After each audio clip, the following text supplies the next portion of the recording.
Chapter 585. If he took them away in the restaurant, it would attract the attention of other local forces. Perhaps the news would quickly spread to the Claryman family, so he planned to wait for these people to leave the restaurant before making his move. Humph, at least you know what's good for you. When the man saw that Xiao Chen had shown weakness, he was very proud. In fact, although he was the great young master Ramet's follower, fighting in the restaurant would not only affect his mood, but it would also be too conspicuous. Since the other party had shown weakness, it could not be any better. When the waiter saw that Xiao Chen had compromised, he immediately breathed a sigh of relief and quickly led the two of them to the side. Then he said, "I'm sorry, please wait a moment. There will be a table of guests finishing eating soon. I'll help you arrange it. I'll give you another portion of your food and give you a 50% discount. How about that?"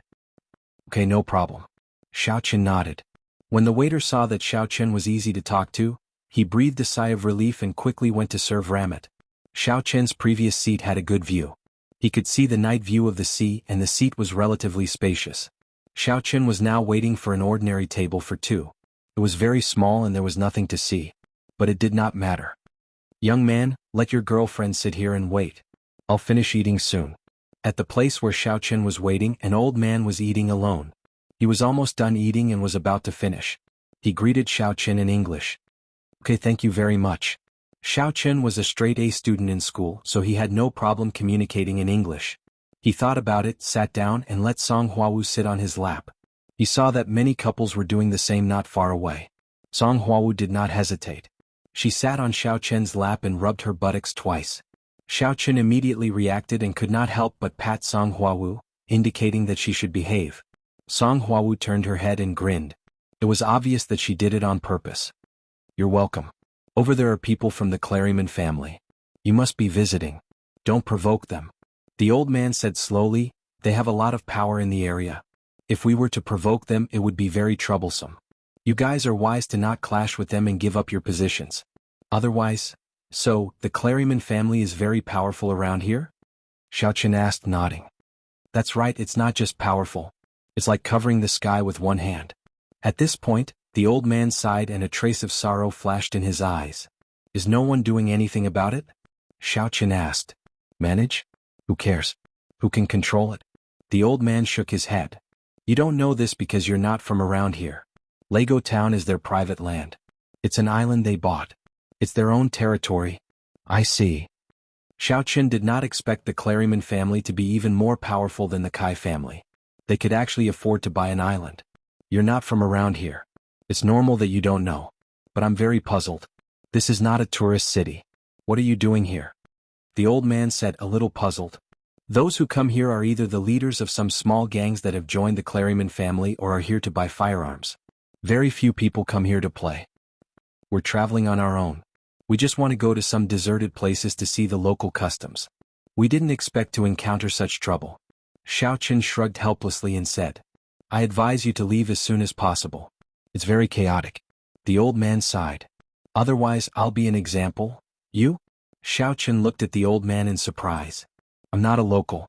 30 years ago I brought my fiancée here to play. Just like you now." As the old man said this, a flash of sadness flashed in his cloudy eyes. "In the end, I was young and impetuous. I had a conflict with the Claryman family. My fiancée was kidnapped by them. After being raped, my fiancée committed suicide by jumping into the sea. Not even her body was found." Xiao Chen frowned and was a little angry. He did not expect the Claryman family to be so rampant.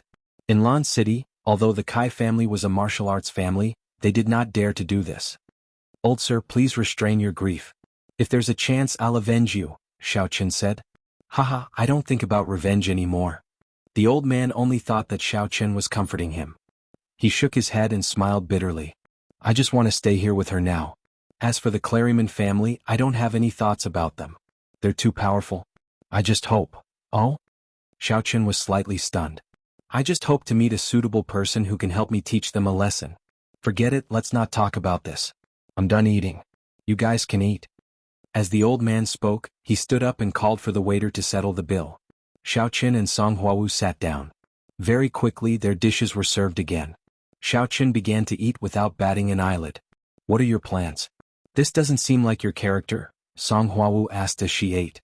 In Lan City, if anyone dared to talk to Xiao Chen like this, Xiao Chen would cripple them if not kill them. Song Huawu knew that Xiao Chen was a ruthless person, but she backed down today. After we finish eating, find a chance to tie up Ramped and ask him about the Claryman family. Xiao Chen said, this will make it easier for us to act. If we have a conflict in the restaurant, it will alert them. So you've already planned it? No wonder. Song Huawu felt that something was not quite right. Yes. Xiao Chen nodded. On the other side, Ramped and his companions were obviously eating happily. They were happy that Xiao Chen was tactful. However, they ate a little slowly, which made Xiao Chen a little unhappy. They were taking their time eating. Just as Xiao Chen was getting impatient, these people finally got up and prepared to leave. However, Ramped, who was walking in front, obviously had no intention of paying the bill. He swaggered out of the restaurant and the people behind him whistled coolly. They had no intention of paying the bill at all. Xiao Chen shook his head. These people were really arrogant. The waiter clearly saw them, but he did not dare to say anything. Xiao Chen and Song Huawu had already paid the bill.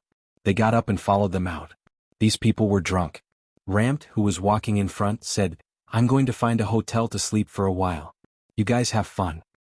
Yes, young Master Ramet. A few of them hurriedly agreed. It could be seen that Ram's alcohol tolerance was the worst among them. After the others finished drinking, there was not much of a problem, but Ramped could not. Accompanied by everyone, he staggered to the more luxurious hotel opposite Xiao Chen's. Similarly, the receptionist not only did not dare to register his identity, but did not even dare to collect the room fee. Instead, she gave him a luxurious presidential room. I'll go up myself. There's no need for you guys. Ramped waved his hand. Although these people were his subordinates, they were all his supporters. He was the second-in-line heir of the family. Whether he could ascend to the position in the future or not, he still needed the support of these people. Hence, he was very polite to these subordinates. They nodded. Obviously, they had experienced this kind of thing many times. They were not surprised at all and turned to leave. As for Xiao Chen and Song Huawu, they turned to enter the hotel after they left. Hello. The receptionist saw Xiao Chen and Song Huawu come in, so he greeted them. Young Master Ramped is looking for us to deliver something to him. Which room is he in? Song Huawu asked. It's in room 1201. The receptionist was taken aback. He did not dare to be negligent and quickly replied. Oh. Song Huawu snorted and walked in the direction of the elevator with Xiao Chen. The people around Ramped were very arrogant. The receptionist had already experienced it, so he naturally did not think there was any problem. When Xiao Chen entered the elevator, he could not help but shake his head. Not only did these people not pay, but they were also so arrogant. He had to greet them with a smile. Otherwise, it would be a big problem.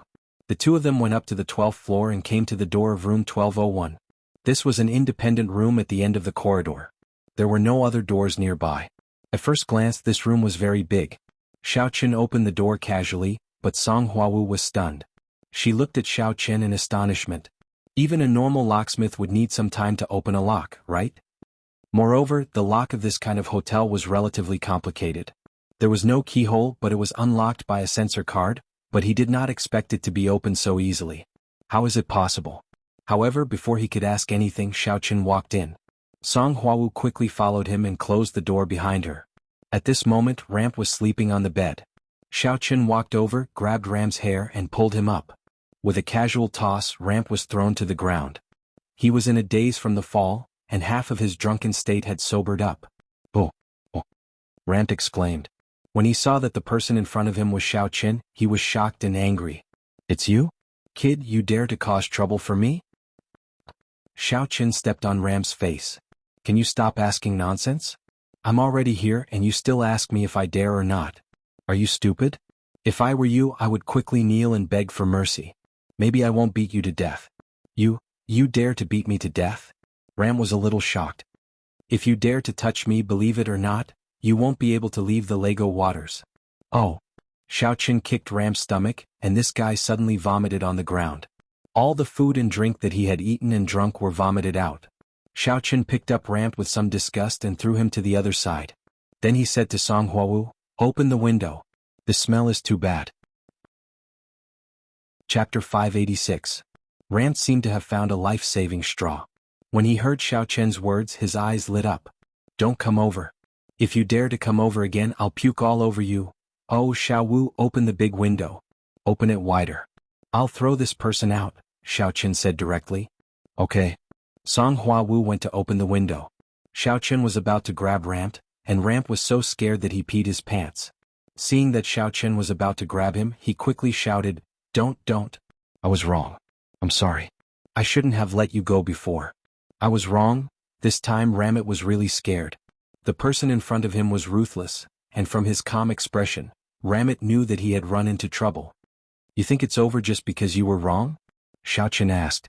Seeing that the person in front of him had no intention of compromising, Ramp could not help but threaten. Big brother, I admit that I was wrong before, but don't push your luck. The Claryman family is not to be trifled with. Is that so? Xiao Chen smiled faintly. Do you know why you're still alive now? Why you weren't killed by me before? As Xiao Chen spoke, he casually picked up a copper statue that was placed in the room and crushed it into a copper ball. Then he directly smashed it onto Lamont's body. Lamont immediately cried out in pain, but his heart was filled with shock. Martial Knight? Ramp said in surprise. At this moment, no matter how stupid he was, he knew that the person in front of him was a legendary martial artist. Otherwise he would not have such great strength. Judging from the roundness of this bronze ball, the person in front of him was at least at the 7th or 8th stage of inner force. I heard that you're from the Claryman family. It just so happens that I'm going to make a move on the Claryman family, so I left you alive and didn't kill you on the spot. Xiao Chen said as he looked at Ramp calmly. Ramp was stunned, then he suddenly laughed. Ha, I said that you're too funny. You want to touch the Claryman family? I advise you to forget about it. Even if you are a martial master, it is useless. The Claryman family also has martial jockeys and more than one. If you go, you'll be courting death. So you'd better let me go and run. This won't do you any good. Haha, you don't have to worry about that. Don't worry about whether I can succeed or not. Right now, killing you is as easy as flipping my hand. Xiao Chen kicked Ramit's head, causing him to tumble. Don't talk nonsense to me. Now answer whatever I ask you or I'll kill you.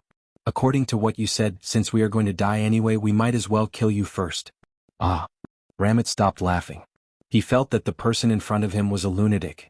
He knew that he was going to die, but he still insisted on going. Most importantly, this person was right. It was as easy as flipping a hand to kill him. How many martial artists and martial masters are there in your family? Xiao Chen asked. Answer truthfully. I have already gotten some information from someone else. I'm just confirming. If you lie to me, you know the consequences. Ramit hesitated for a moment, but then he thought that this was not a secret. If he told the person in front of him, he could not do anything to the Claryman family. It would be suicide no matter what. It was more important to stay alive, so he said, Our family has 15 martial knights and 4 martial jockeys. How strong are the martial jockeys? Xiao Chen asked. 1 level 1 martial jockey, 2 level 3 martial jockeys, and 1 level 4 martial jockey. Ramit answered truthfully, calculating in his heart. If this person did not ask about the number of martial knights, then he must also be an expert at the martial master level. Otherwise he would not only care about 1. Oh, got it. Xiao Chen nodded and said, Do you know where one of your people, Vikings, stole an encrypted chip and brought it back? There was a flash of vigilance in Ramit's eyes. He looked at Xiao Chen and said, I don't know what you're talking about. What encrypted chip? My family doesn't have that thing. My family sells firearms. Oh, whatever you say. But if I'm unhappy, I'll punish you. Do you know what a firebird is? Xiao Chen smiled coldly and looked at Ramit maliciously. Firebird? Is it the immortal phoenix? Ramit was stunned. He did not know what this question meant, so he answered after thinking for a while. Firebird means to make your bird catch fire. Xiao Chen saw that Ramit was still confused, so he condensed a fireball and said, It means to burn your crotch. Ramit shivered in shock and shook his head repeatedly. No, are you going to tell me or not? Xiao Chen asked with a smile as he played with the fireball. Tell me what? Ramit asked carefully. Then you'd better play with the firebird. Xiao Chen threw the fireball at Ramit's crotch. Ouch! Ramit screamed. A burning sensation spread to his crotch. He involuntarily rolled back and forth on the ground, trying to extinguish the fire on his body, but it was to no avail. Xiao Chen threw another water ball over and extinguished the fire on Ramit's crotch. However, Ramit's crotch was scorched black. Ramit almost fainted from the pain. How can you just attack me like that? There's no room for negotiation at all. Now I'll continue to ask you. Do you know where the encryption chip is? Xiao Chen smiled and said, "Next time I'll let you play with fiery chrysanthemum." Although Ramit didn't know what flaming chrysanthemum was, he knew that it couldn't be anything good. The name was a little scary. After hesitating for a while, he decided that there was no harm in telling the person in front of him since he was no match for the family, so he said, "That's right. That was stolen by my cousin. He's also the heir of the family. He made a great contribution this time. The family meeting even considered raising his ranking before mine. Don't talk nonsense.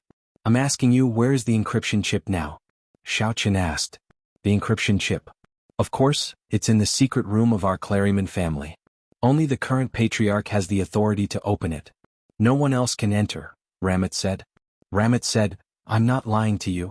Even my cousin Vikings, who stole this chip, can't get it now. If you don't study the decryption chip, what's the use of hiding it?" Xiao Chen suddenly asked, puzzled. "It's not really hidden," Ramit explained. "Our family doesn't have an expert who is good at decryption, but the Sakura group that cooperates with us has a professional technician. We wait for him to come over and then we study the decryption together. But before that, to avoid any accidents, we put away the encryption chip first." "Then now draw me a map of your family." Xiao Chen nodded. What Ramit said was reasonable, and looking at his expression, he did not seem to be lying. "Drawing it is useless. You can't be a match for the Claryman family," Ramit muttered. "Do you want to try fiery chrysanthemum?" Xiao Chen snorted. "I'll draw it. Can't I draw it?" Ramit shook his head. What he said and the map to be drawn were not a big secret at all. Many people had been to the Claryman family, and they all roughly knew the location inside. As for Vikings stealing the encryption chip and cooperating with the Sakura group, it was probably Xiao Chen who knew about it. Otherwise, he would not have been able to find this place.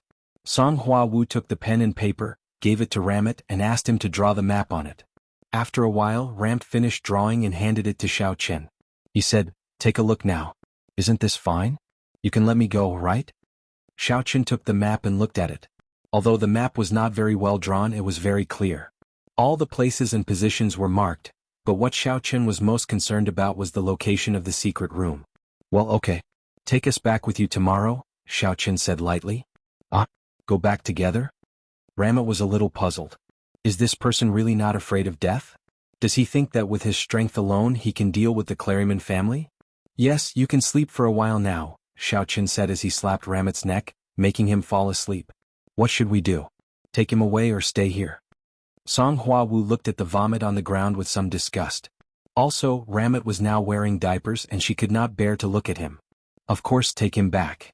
Xiao Chen rummaged through the room and only found a woven bag for a quilt, but it did not matter. Xiao Chen folded Ramit and stuffed him into the bag. Then he carried the bag and did not take the elevator. Under the cover of the night, he stood in front of the windowsill and said to Song Hua Wu, "You come. Hold me on my back. You want to jump down?" Song Hua Wu was a little surprised. "Yes." Xiao Chen said, "It's not good to take the elevator directly while carrying the bag. It will not be good if people notice us in advance." Oh. Song Hua Wu believed in Xiao Chen's ability, so she jumped on his back and hugged him. Xiao Chen carried the bag and jumped directly from the 12th floor. No one noticed. This was the back of the hotel. After landing safely, Xiao Chen took 2 steps before he felt someone behind him. "Hua Wu, we're here. Why aren't you coming down yet?" Xiao Chen asked. "Ah, are we here?" "I closed my eyes just now." Song Hua Wu jumped down and said naturally, "Okay."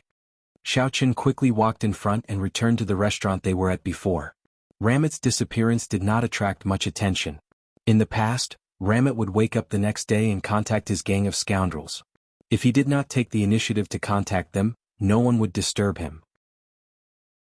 Chapter 587. Xiao Chen hit Ramit again. He probably wouldn't wake up for a few hours. "Xiao Chen, aren't you a bit of a pervert?" Song Hua Wu asked as she lay on the bed. "Why do you say that?" Xiao Chen asked. "Otherwise, why would you have a firebird and a chrysanthemum?" Song Hua Wu stared at Xiao Chen. "I think you have an extraordinarily heavy taste." "Ugh, wasn't that just to scare this kid?" Xiao Chen was speechless. Otherwise he wouldn't be so obedient. "Okay." Song Hua Wu didn't say anything else. In fact, Song Hua Wu felt that she had a psychological problem, so she thought that Xiao Chen had a psychological problem like her. That way she would feel more at ease. Who knew that Xiao Chen seemed to be fine? "What's wrong? Look at you. It seems that I'm fine but you're not happy?" Xiao Chen was a little puzzled when he saw Song Huawu pouting. He had a feeling that this chick had become a little abnormal after he treated her injuries. Oh, that's not true. Song Huawu blushed. She naturally couldn't admit that she was a bit abnormal and liked being stared at by Xiao Chen, so she pretended to say, I just think that next time, you shouldn't let him be disheveled in front of a girl. Otherwise, if he sees something he shouldn't see, he'll get a pinprick. Then why did you look for an adult channel? Xiao Chen asked curiously. Didn't I watch it with you? Song Huawu said. Besides, that's beautiful. How can it compare to this disgusting one? Okay, you always have a reason. Xiao Chen shook his head. Go to sleep. I'll watch Ramit. This kid can't run away. And then you come to bed too. Song Huawu said. Xiao Chen had a feeling that Song Huawu was trying to seduce him, but he still did as she said and lay down on the bed. Otherwise he would have nowhere to go. Even if he had to monitor Ramit, he needed a place to rest. Song Huawu was clearly tired and soon fell asleep. However, Xiao Chen continued to cultivate. The next morning, Song Huawu woke up and put on her clothes. Only when the two of them were busy did Ramit wake up. At first, Ramit thought that he was out of danger. However, when he opened his eyes, he saw Xiao Chen and his face was full of bitterness. Big brother, you haven't run yet. I told you you're no match for the Claryman family. Won't we know once we get there? Besides, I'm going to talk to your patriarch. If he doesn't agree, I'll take measures against him. Xiao Chen said. All right. Ramit thought to himself that the person in front of him must be a lunatic. With just the strength of the two of them, they wanted to go against the Claryman family? Wasn't that courting death? However, let him be. It was fine as long as he was fine. Then now quickly change your clothes and lead the way. Take us to see your patriarch. Xiao Chen said. Oh, okay. Originally, Ramit was still thinking about how to secretly inform the family, but now it saved him a lot of trouble. These two reckless people wanted to follow him back to the family. When they reached Lego Town, it would be the Claryman family's territory. At that time, Xiao Chen would not be able to escape even if he wanted to. Seeing that Ramit was so happy, Xiao Chen did not say much. He took him and Song Huawu and checked out of the room, then went to the dock. Ramit and Xiao Chen each had their own thoughts. In his opinion, Xiao Chen was courting death, so there was no need for him to offend him anymore. Ramit's D*CK was still hurting, and he was still walking like a big crab. The three of them came to the dock together. Everyone was waiting in line for the ticket office at the dock to start selling tickets. Because it was still early, the tickets had not started selling yet. However, Ramit did not go to line up. He swaggered to the deck of the cruise ship, not caring whether it was open or not. However, when the staff in charge of ticket inspection saw Ramit, he immediately opened the railing with a smile and let Ramit board the ship first. A sailor on the ship came over and asked quickly, Young Master Ramit, you and your companions are still sitting in the first-class cabin, right? A sailor on the ship came over and asked quickly, Young Master Ramit, you and your companions are still sitting in the first-class cabin, right? Ramit snorted faintly, then, under the guidance of the sailor, entered an independent private room. This was the first-class cabin of the cruise ship. Ramit, I didn't expect you to have such a big face. You still want to sit in the first-class cabin without paying? Xiao Chen's words were a little sarcastic, but Ramit did not hear it. Instead he said proudly, That's right. In the Lego Sea, everyone has to give face to the Claryman family unless they want to die. This cruise ship transportation company also has to pay a large management fee to our family every year. Ramit said this because he wanted Xiao Chen to be more polite to him. However, Xiao Chen just nodded indifferently and said, Then you probably don't have to pay in the future. Why? Ramit was stunned. If I destroy your family, then there's no need. Xiao Chen smiled and said, Of course, if you obediently hand over the chip, I will consider letting your family go. Is there something wrong with this person's brain? Ramit cursed in his heart, but he did not dare to refute. He could only say, Oh. In his heart he thought if you go to Lego Town you will die. Xiao Chen and Song Huawu each picked up a newspaper and leaflet distributed on the ship and read it. Ramit watched the TV in boredom. After a while, other guests gradually boarded the ship, and the ship set off for Lego Town. Although Lego Town was dominated by the Claryman family, there were still many other residents in the town. The fishing industry here was very developed and most of these people were in the seafood business. Of course, there were also people who went to discuss cooperation with the Claryman family. Although the Claryman family was in the arms business, they also had some other businesses, but they were all handled by some collateral relatives. After about an hour, the ship arrived at the dock of Lego Town, and Ramit was naturally the first to get off the ship. "Brother, what do you want me to do now?" Ramit asked Xiao Qin after getting off the ship. "Find me a place and let your family head negotiate," Xiao Qin said. He did not want to go back to the Claryman family with Ramit for the time being. He was not afraid of the other party's warriors and masters. As long as Xiao Qin wanted to escape, those people would not be able to stop him. However, he was afraid of guns and cannons. This was the Claryman family's base camp. They had started off by selling arms. If Xiao Qin was bombed there, it would not be worth it. As for a larger hotel, no matter how crazy the Claryman family was, they could not directly open fire on the hotel. That would be destroying their own foundation. There would definitely be many Claryman family guests in the hotel. Sure enough, when he heard that Xiao Qin did not want to go with him and simply wanted to find a hotel to wait, he was a little unhappy. He believed that as long as Xiao Qin followed him, he would definitely die a horrible death. However, since Xiao Qin had spoken, he could not refuse. He nodded and said, "There's a Claryman hotel nearby. It's run by my family. I'll send you there. Lead the way." Xiao Qin nodded. This Claryman hotel was indeed luxurious. Xiao Qin took a look and felt at ease. This hotel's architecture was very exquisite and unique. If the Claryman family could destroy a hotel for him alone, they would be out of their minds. Because Ramit was there, Xiao Qin did not have to pay to stay. Ramit returned to his family. He had to report this matter to the family head and the elders as soon as possible. After leaving the hotel, Ramit flagged down a taxi. He did not want to walk back. His D*CK was already hurting. The taxi driver obviously knew Ramit and did not dare to neglect him. Although he knew that he would not earn any fares, he still greeted him with a smile and sent Ramit to the Claryman family. The Claryman family was located on an independent island near the small town of Lego. It was connected by a suspension bridge in the middle. On the other side of the suspension bridge, it was completely the private territory of the Claryman family. The car drove across the suspension bridge and stopped in the empty parking lot in front of a European-style castle. Ramit got out of the car without paying, then limped toward the castle. The taxi driver did not dare to say much and drove away.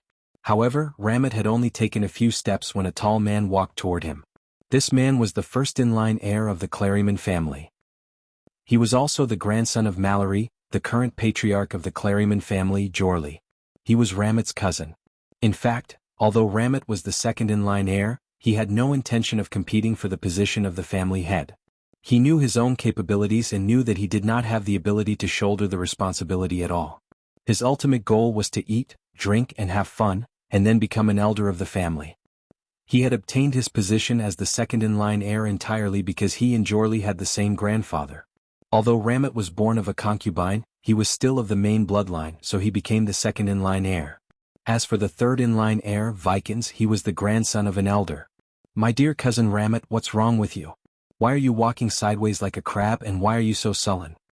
Jorli looked at Ramit, who was walking sideways with an unhappy expression, and asked curiously, "Don't mention it, cousin. I'm really unlucky this time."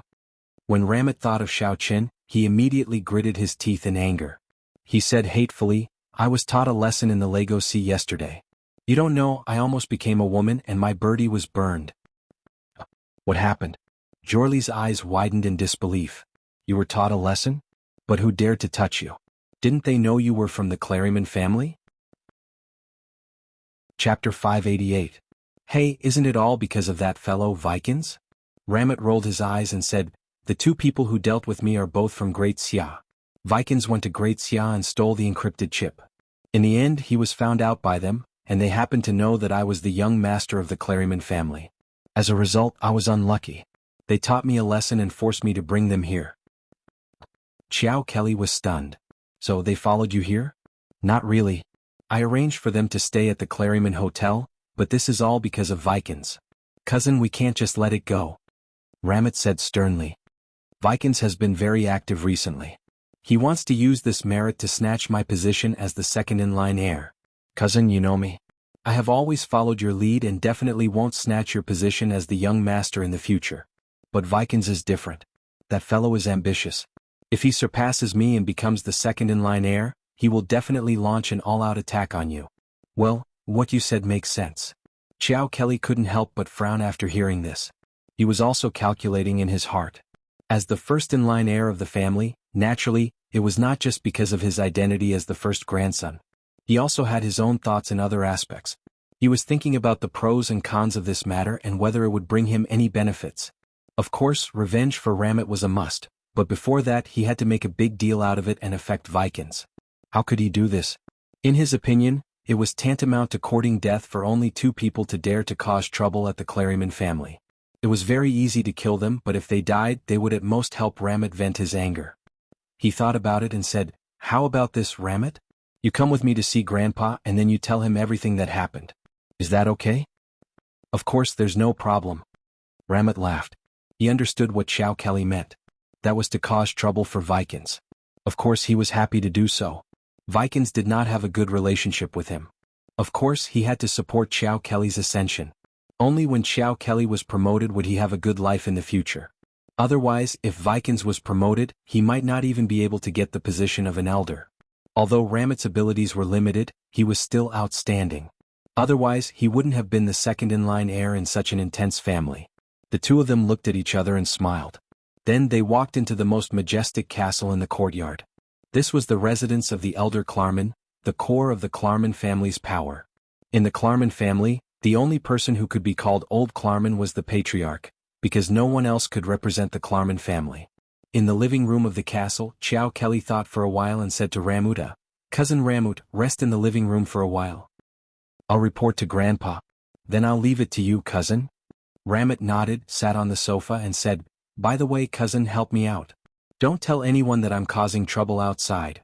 When they walked into the castle, Ramuta did not hide anything and told Chow Kelly everything that had happened in detail.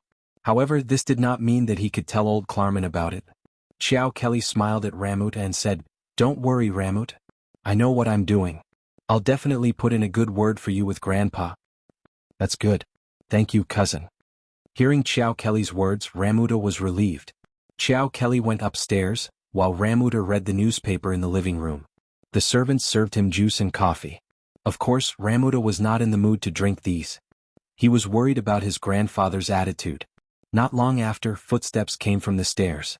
Chow Kelly and Old Claremont came downstairs together. The two of them talked as they walked. "Grandpa, this is what happened. This is really an unexpected disaster for Ramuta," Chow Kelly said. "If Vikings hadn't bragged about it outside and made it known to everyone, how would others know that he was from the Claremont family? Why would they come looking for him?" "Well, you're right. Vikings is still too young and he's too impetuous. He went out to look for someone to cooperate with. As long as he showed his strength, he wouldn't have to worry about not being able to find someone to cooperate with. He revealed his family background, so he could only reveal his background," said a vigorous and powerful voice. It was Elder Claremont of the Claremont family. "Grandpa, you're here. I'm really sorry to have caused you trouble. I was beaten up and I've embarrassed the Claremont family." When Ramuta saw his grandfather coming downstairs, he quickly stood up, looking like a child who had done something wrong. "Well, Chow Kelly has already told me about it." "It's not your fault," Old Claremont said. Old Claremont said, "Vikings is too young. He's causing trouble outside. It's just that you're unlucky." "Grandpa, it's not Vikings' fault. He did it for the family. Don't blame him too much," Ramuta said. "I heard from Chow Kelly that those two people wanted to talk to me about something?" Old Claremont asked. "Yes, they said they wanted to talk to our family master about something." Ramuta said, "Grandpa, are you going? They threatened to take action against our family." "Just the two of them and you?" Old Claremont was a little puzzled. Where did they get their confidence from? Do they think they can do anything to the Claremont family with just the two of them? "I don't know, Grandpa, but they are all martial knights or martial jockeys," Ramuta said. "Well, the other party is probably from the Disya country's Supernatural Investigation Bureau. It's not good for us to get rid of them in broad daylight. If we want to get rid of them, we have to find the right time." Old Claremont nodded and said, "Let's do it this way. I'll hold a family meeting to study it. Chow Kelly too." "Yes, Grandpa," Chow Kelly replied quickly. Chow Kelly had become the most prestigious young man in the family's third generation. If there were no accidents, he would become the family's third-generation candidate for the family master, so he would attend all the family meetings. However, it was worth mentioning that ever since Vikings completed this task and obtained the encrypted chip, his status in the Claremont family had skyrocketed. He was now allowed to attend the family meetings. This was a treatment that even Ramuta, the second-in-line heir, did not have. It was enough to show how much the family valued him.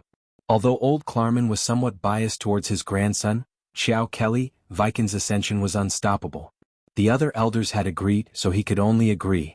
Otherwise, if they quarreled, it would affect the unity of the family. Even the family master could not have the final say.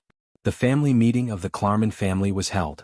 Attending the meeting were old Klarman, the great elder, who was Viking's grandfather, the second elder, the third elder, and Xiao Kelly and Viking's two juniors. The great elder was old Klarman's younger brother, while the second elder and the third elder were the sons of old Klarman and the great elder respectively. They were also the fathers of Xiao Kelly and Vikings. The Klarman family maintained the habit of passing the position across generations. Generally, it was the grandfather who passed the position to the grandson. As the second generation of the family, although they would have a place in the Elders Association, they could not challenge for the position of the family master. This was a tradition. The frequent change of the family master would bring some unstable factors to the stable development of the family because everyone was fighting for power and profit. Now, the second generation simply did not have the right to inherit the position of the family master. There was the old family master above and the second generation below. It was impossible for the third generation to stir up too much trouble. This is what happened. Everyone understands the situation. This matter is entirely because Vikings revealed his identity outside, causing the other party to come to our door, old Klarman said after briefly describing the situation.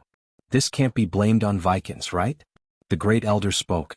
He was Vikings' grandfather, so he naturally spoke for Vikings. He went to Great Xia to look for cooperation.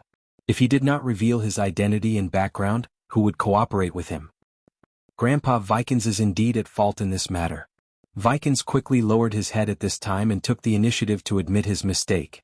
Although they may not believe me if I don't reveal my identity, I feel that as long as I work hard to show my strength, they will eventually be able to cooperate with me. It's just that the research at the research base is nearing its end. I'm afraid that if it takes too long, the encrypted chip will be sent out again. By then, it will be too late for us to take action. Although Vikings was admitting his mistake, he also clarified a key point. That was, he did not have the time to show his strength for fear that the encrypted chip would be sent out. Old Klarman's old face turned red. Vikings did not mention this matter when he came back. He thought that Vikings was eager for quick success, but now it seemed that Vikings was thinking for the sake of the family and was afraid that the encrypted chip would be lost. Grandpa, I think Vikings is also doing it for the family. Our ultimate purpose is for the family, but as far as I know, before Vikings set off, he had already made contact with the Wave Dojo and the Sakura group over there. He used his identity as a member of the Klarman family. He did not reveal his family background only after understanding the situation. Jock Kelly added with a fake smile. He had already investigated the matter thoroughly. Old Klarman was suddenly amused again. Jock Kelly was still the best at this crucial moment. He nodded and said, well, Vikings is indeed wrong in this matter, so let's make up for his mistakes. He is still the third-in-line heir. Does anyone have any objections? Of course not. The great elder had no choice. It was not a big deal that Vikings had been caught, but who would have thought that the other party's people would come and beat up Ramped? This time, it became Vikings' responsibility. Chapter 589. I'll follow the family's arrangements. Vikings' heart was bleeding. He hated the two people from Great Xia to the core, and he wished he could kill them as soon as possible. Originally, nothing had happened, and he was about to fight for the position of second-in-line heir. In the end, well then next let's study how to deal with these two people from Great Xia. If my guess is right, they should be special agents from Great Xia, people from the Supernatural Investigation Bureau. Old Claryman said. Grandfather, since these two people dared to provoke our Claryman family and beat up Cousin Ramped, I suggest we send the family's experts to kill them. Vikings hated Xiao Qin and Rudolph to the core, so his first thought was to kill them to vent his anger. Well, not bad. I think Vikings has been following up on this matter. It's better to let Vikings handle it. Xiao Kelly had achieved his goal of suppressing Vikings, so he no longer cared about how to deal with Xiao Qin and Rudolph. He just needed to vent Ram's anger. As for whether they were killed, tortured, or maimed, it didn't matter. Well, sure. Then let Vikings handle this matter on behalf of the family. Old Claryman nodded. Yes, master.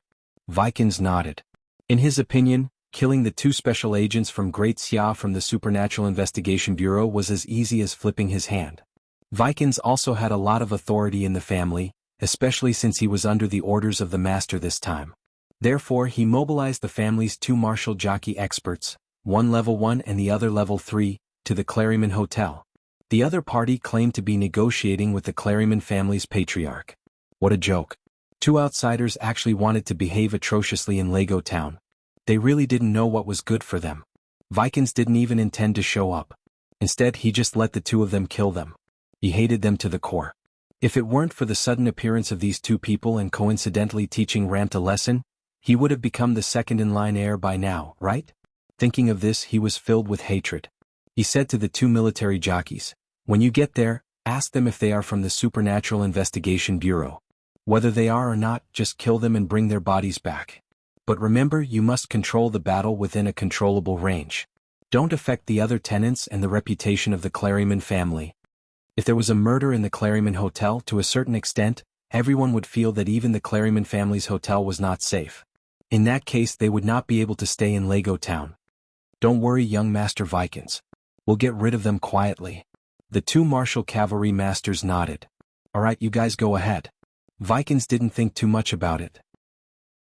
In his opinion, the experts of the Supernatural Investigation Bureau were at most first-stage martial artists because high-level martial artists couldn't carry out these missions. The first-level and third-level martial riders got ready and headed to the Claryman Hotel. They successfully found the room Xiao Chen was in and knocked on the door.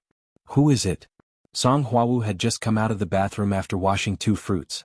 She asked when she heard the knock on the door. "Waiter, I'm here to provide you with free condoms," the first-level martial rider said. Song Huawu was stunned and her face turned red. However, after thinking about it, she still opened the door. Song Huawu couldn't be blamed for being careless. If they had knocked on the door for any other reason, Song Huawu would definitely have asked in detail. However, this waiter was here to deliver condoms, so Song Huawu didn't suspect anything. What bad guy could use such a strange reason? Moreover, Song Huawu also wanted to tease Xiao Chen and secretly place the condoms on his bed to see his reaction. Therefore, Song Huawu was afraid that Xiao Chen would hear her from inside, so she quickly opened the door. She actually found it difficult to understand her own thoughts now, and it felt weird. The moment the door was opened, it was pushed open by a huge force. Song Huawu was bounced back by the door and fell to the ground. The fruits in her hands also fell to the ground. 2 burly men walked in, and the third-level martial rider behind them closed the door. In fact, Xiao Chen also heard what the waiter said. How could he not hear it? With his cultivator's 6 senses, it was naturally impossible to hide from him at such a close distance. However, he didn't pay much attention to it. However, when he heard that something was wrong, he quickly walked out. At that moment, a pistol with a silencer was pointed directly at Xiao Chen's head. Song Huawu was ignored. The moment Song Huawu was bounced back by the door, she only displayed the strength of a martial artist. To the 2 martial riders, this was no threat at all. They didn't even bother to point their guns at her. In their eyes, Song Huawu was a dead person. However, the relationship between the two of them was that of a senior and junior brother. They had trained together since young, so they had a tacit understanding of each other. Seeing that Song Huawu was beautiful and was an Asian, which was rare to see an Asian beauty here, the 2 brothers were prepared to kill Xiao Chen in a while and play with Song Huawu before killing her. Wouldn't it be a waste to kill such a beautiful woman? "Tell me, where are you from? What organization do you belong to?" Pointing at Xiao Chen's third-layer martial rider, he shouted, "Tell me the truth and I'll give you a quick death. As you can see, one of us is a first-layer martial rider, and the other is a third-layer martial rider. If we want to torture you to death and interrogate you about your background, it's as easy as flipping our hands." The level 3 martial rider spoke in English, so he didn't believe that Xiao Chen couldn't understand him. He thought that since Xiao Chen was a special agent, it was impossible for him not to know English. "Oh, what did you say?" Xiao Chen asked in Great Xia's language. "Who are you people?" "We are tourists." The level 3 martial rider was stunned. He didn't understand what Xiao Chen was talking about. When he saw Xiao Chen's innocent look, he was stunned. He said that they are tourists, but that's impossible. "Kid, tell me the truth." The level 3 martial rider could understand Great Xia's language. He looked at Xiao Chen coldly and said angrily, "Don't try to deceive us. Our patience is limited." Xiao Chen was deliberately stalling for time.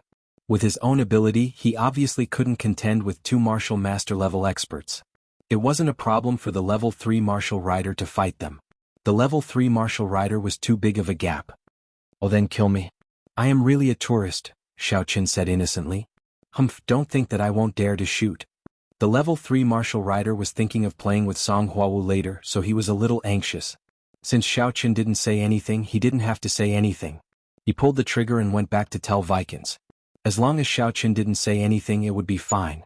Anyway, with the corpses in hand, he just needed to do a little investigation and ask his two partners, the Cherry Blossom Group and the Surge Club, to find out the true identity of these two people. Bang! There was a loud sound. Ah! Xiao Qin screamed, giving Song Huawu, who didn't know what to do, a fright. Song Huawu fell to the ground and didn't dare to act rashly. These two people didn't hide their aura, and the strength of a level 1 and level 3 martial master was completely exposed. Just as she was worried, the other party opened fire. At this moment, Song Huawu wanted to pounce on these two people and fight it out with them. Something had happened to Xiao Qin. Her heart contracted fiercely. She didn't know why, but she was very concerned about Xiao Qin now. Perhaps it was because she was an orphan since she was young, but she was actually lonely inside. Suddenly she had a friend like Xiao Qin who was closer to her than a good friend. Song Huawu regarded him as her everything. However, what happened next made her speechless. She even wanted to stand up and give Xiao Qin a kick. Why did you scream when you said you were fine?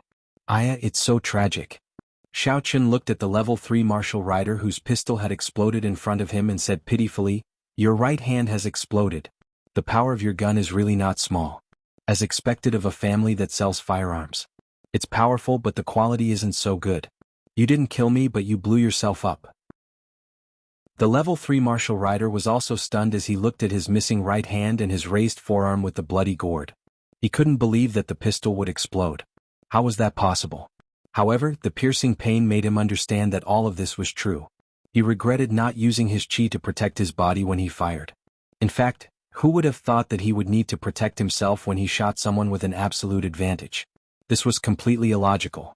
The reason for such a strange scene was that Xiao Qin had secretly instructed in Xiaoma while he was stalling for time just now. He secretly condensed a small ice ball in his hand and asked in Xiaoma to secretly stuff the small ice ball into the pistol of the level 3 martial rider. And Xiaoma's movements were very fast. He quickly completed this action when the level 3 martial rider turned his head to explain and returned to Xiao Qian's divine sense space. How hard was the ice condensed from vitality? It would be strange if it didn't explode when it was stuffed into the chamber of the gun. However, the two martial riders would never have thought that Xiao Qin would play such a trick. Just as the two martial riders were panicking, Xiao Qin directly hit the level 1 martial rider with a fireball. The man instantly turned into a flaming man, screaming. The level 3 martial rider also reacted at this time and attacked Xiao Qin with his left hand. However, this person was good at attacking with his right hand. The strength of his left hand was much weaker and he was also good at using his fists. This time, the strength of the level 3 martial rider was greatly reduced. Huawu, shoot him. Xiao Qin yelled at Song Huawu. Song Huawu was stunned. She didn't have a gun. She and Xiao Qin came through the proper channels. They took several flights along the way and the security check was very strict. It was impossible to bring a gun here. However, the level 3 martial rider didn't think of this. He thought that since Xiao Qin and Song Huawu were secret agents, it was not a big deal for the secret agents to have guns. His family also sold weapons, so he also knew how easy it was to buy weapons locally. Chapter 590. Getting a gun from any gangster leader was not a difficult task at all. Therefore, in an instant, he turned his head to look at Song Huawu, only to be greeted with a kick from Xiao Qin.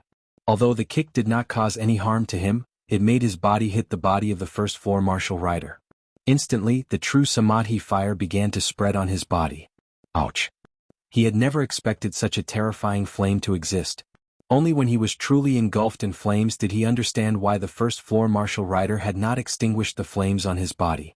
Instead, the flames were burning even more vigorously. Both of them kept rolling on the ground and screaming. However, the momentum of the first floor martial rider was getting weaker and weaker. The floor of the room was made of gorgeous marble, but it would not burn. Xiao Qin was not worried that it would burn Song Huawu.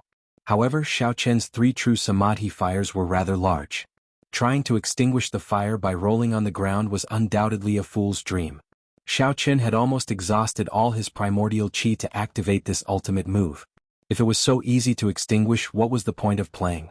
Very soon, the first floor martial rider could not take it anymore. Waves of burnt smell came from his body, and the third floor martial rider was also struggling on his deathbed. The two of them had come in high spirits, thinking that killing Xiao Qin would be a piece of cake. Even taking down Song Huawu had been part of their fantasies. However, they had not expected that the moment they met, the two of them would die. Huawu opened the window. Xiaoqin smiled coldly and said to Song Huawu. At the same time, his eyes were filled with mockery and sympathy. If the two of you can survive, tell your family heads to come personally next time. Don't send you as cannon fodder. Sigh, how pitiful. The two martial riders' eyes were filled with horror. They did not know what Xiaoqin was going to do. At this moment, Song Huawu had already opened the large floor-to-ceiling windows. Xiaoqin, on the other hand, raised his leg and kicked the first-floor martial rider's body as if he was kicking a soccer ball. He was sent flying out of the window. Next was the third-layer martial rider. He was also kicked out by Xiaoqin with a whoosh. He wanted to resist, but he was unable to do so at all. Ah! Two screams came from outside. Just as Xiaoqin went over to close the window, he heard two loud bangs. It was obvious that the two of them had already fallen down the building. Xiaoqin casually glanced down and saw two pools of blood. These two martial cavalry masters couldn't be any more dead. It seemed like his wish of reporting to their clan's patriarch would not come true. Sigh, how pitiful. Xiaoqin curled his lips. Xiaoqin. Song Huawu hugged Xiaoqin's waist from behind. Her body softly pressed against Xiaoqin's body. What are you doing? Xiaoqin's body stiffened. He was at a loss. Song Huawu had only been flirting with him verbally. Why did she suddenly press herself against him? I was scared to death just now. I thought the two of us were finished. Song Huawu said with a lingering fear. You don't know how those two people looked at me. Their eyes were filled with lust and I was too weak to do anything. They were experts at the first and third level of the martial master realm. I'm afraid. What? Those two wanted to do something to you? That was too good for them. If I had known, I would have let them have a taste of the firebird and roasted chrysanthemum. After hearing this, Xiaoqin did not think much about it. Song Huawu was a girl. After being frightened, it was normal for her to find someone to hug. Coincidentally, he was her good friend. He could make her do that. Therefore, Xiaoqin patted Song Huawu's back and comforted her. It's okay. It's just a few mobs. It was rare to see someone in the Supernatural Investigation Bureau who dared to say that a martial master was a mobs. Moreover, the other party was a third-floor martial master. Then hug me again, Song Huawu said. Okay, then hug. Xiaoqin hugged Song Huawu from the front. The two of them hugged each other in front of the floor-to-ceiling window like a pair of romantic lovers. However, the downstairs was not so romantic. It could even be said to be filled with horror. In broad daylight, many guests of the Claryman Hotel were wandering downstairs, basking in the sun, drinking drinks and chatting. However, who would have thought that suddenly, there would be two loud bangs. Two burning people fell from the sky and smashed into pieces. Although they fell in a green belt in front of the hotel, they were not too far away from these people. Seeing this bloody scene with their own eyes, these people all screamed and scattered. Only a few bold ones watched from afar. At this time, the security team of the Claryman Hotel immediately sent a pair of security guards. While collecting the two corpses, the manager of the Claryman Hotel, Baxa, dialed the number of the Claryman family. Because it was an important matter, after several transfers, it was finally transferred to the head of the family's elder, Claryman. What's wrong, Baxa? I heard you say that something happened at the hotel? What happened? Old Claryman said calmly, not panicking at all. Yes, reporting to the old patriarch. Just now, two people on fire suddenly fell from upstairs and landed on the lawn in front of the hotel. They were smashed into pieces and blood was everywhere. It was very scary. What do you think we should do about this? Baxa said hurriedly. The security team has sealed off the vicinity of the hotel and temporarily restricted guests from checking out and leaving. Oh, there's no need to restrict them. I know what's going on. Old Claryman scolded Vikings in his heart. Didn't he know that making a move in the hotel would affect the reputation of the Claryman family? It would be fine if it was an ordinary hotel, but the key thing was that this hotel was his family's. What's more, they even made it so scary. Who did Vikings send to do it? That's good. We'll keep the corpses first and then restore order in the hotel? Baxa asked. Yes, I'll send someone to take over the two corpses, Old Claryman said. All right, Baxa hurriedly replied. After hanging up the phone, Old Claryman immediately called for a family meeting. To everyone's bewilderment, he severely criticized Vikings. Vikings, why don't you consider the consequences of your actions? Just throw those two people on fire from the window of the hotel. There are guests downstairs. Even if there is a green belt below, what if they accidentally hurt the guests? And do you know how much your actions will affect the reputation of the Claryman family? Vikings was a little puzzled. Patriarch, the people I sent haven't replied yet? And I also told the two of them not to be too ostentatious. Patriarch, I think it's better to wait for those two people to come back and ask them about the situation. After all, Vikings didn't go. Maybe there was an emergency at that time? The great elder said, just now you also mentioned that they were on fire. Our people shouldn't burn others randomly. I think it's possible that those two people were not strong enough, so they wanted to self-immolate and perish together. That's why our people were afraid of burning the hotel, so they threw them out of the window? Old Claryman thought about it. The great elder did make sense, and his goal of suppressing Vikings had been achieved. Regardless of whether that was the case or not, Vikings was responsible. So he said, that's true, but Vikings still failed in his duty. How about this, Vikings? Quickly contact the two people you sent out and ask them what happened. Yes, Patriarch. Vikings nodded and dialed the phone number of the two military jockeys. In the hotel room where the corpses were stored, the deputy captain of the security team was guarding it. Suddenly, a phone rang from the corpse. It turned out to be a phone call from the third-floor military jockey. The phones carried by the martial artists of the Claryman family were all triple-proof phones made of special materials. They were fireproof, waterproof, and resistant to falling. Before the Samadhi true fire on the third-floor military jockey could spread, he was kicked off by Xiao Chen and fell to his death. Otherwise, even a triple-proof phone would not have been able to escape the Samadhi true fire. The deputy captain of the security team was shocked. He quickly walked over and took out the phone, but he was stunned. Wasn't this a custom-made phone from the Claryman family? As the deputy captain of the security team, he also used such a phone. If it were an ordinary phone, he would not have picked it up, but not only was this phone a custom-made phone from the Claryman family, but the caller ID was actually young Master Vikings. Seeing this, the deputy captain of the security team quickly picked up the phone. Hello, young Master Vikings. Where are you? Why aren't you back yet? Why doesn't the voice sound right? Who are you? Vikings was halfway through his sentence when he suddenly realized that the voice was not quite right. It was not the voice of a level 3 martial rider, so he quickly asked. Young Master Vikings, I am the deputy captain of the security team of the Claryman Hotel. The deputy captain of the security team said quickly. Why are you answering the phone? Where's the level 3 martial rider? Vikings asked. What level 3 martial rider? Are they our Claryman family's guards? The deputy captain of the security team asked curiously. Where did you get your phone from?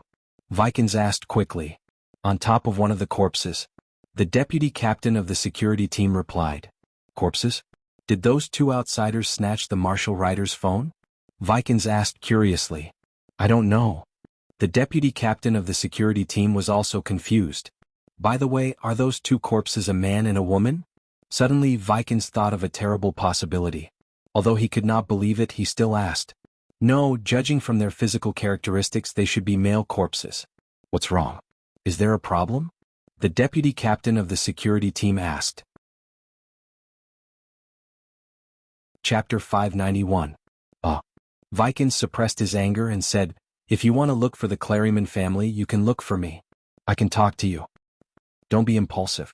Vikings quickly waved his hand and said, We are here to find out the other party's background and intentions. Since the other party has the ability to kill two of us, it means that they are not weak. I don't understand. Speaking Great Xiao or English, Xiao Chen said.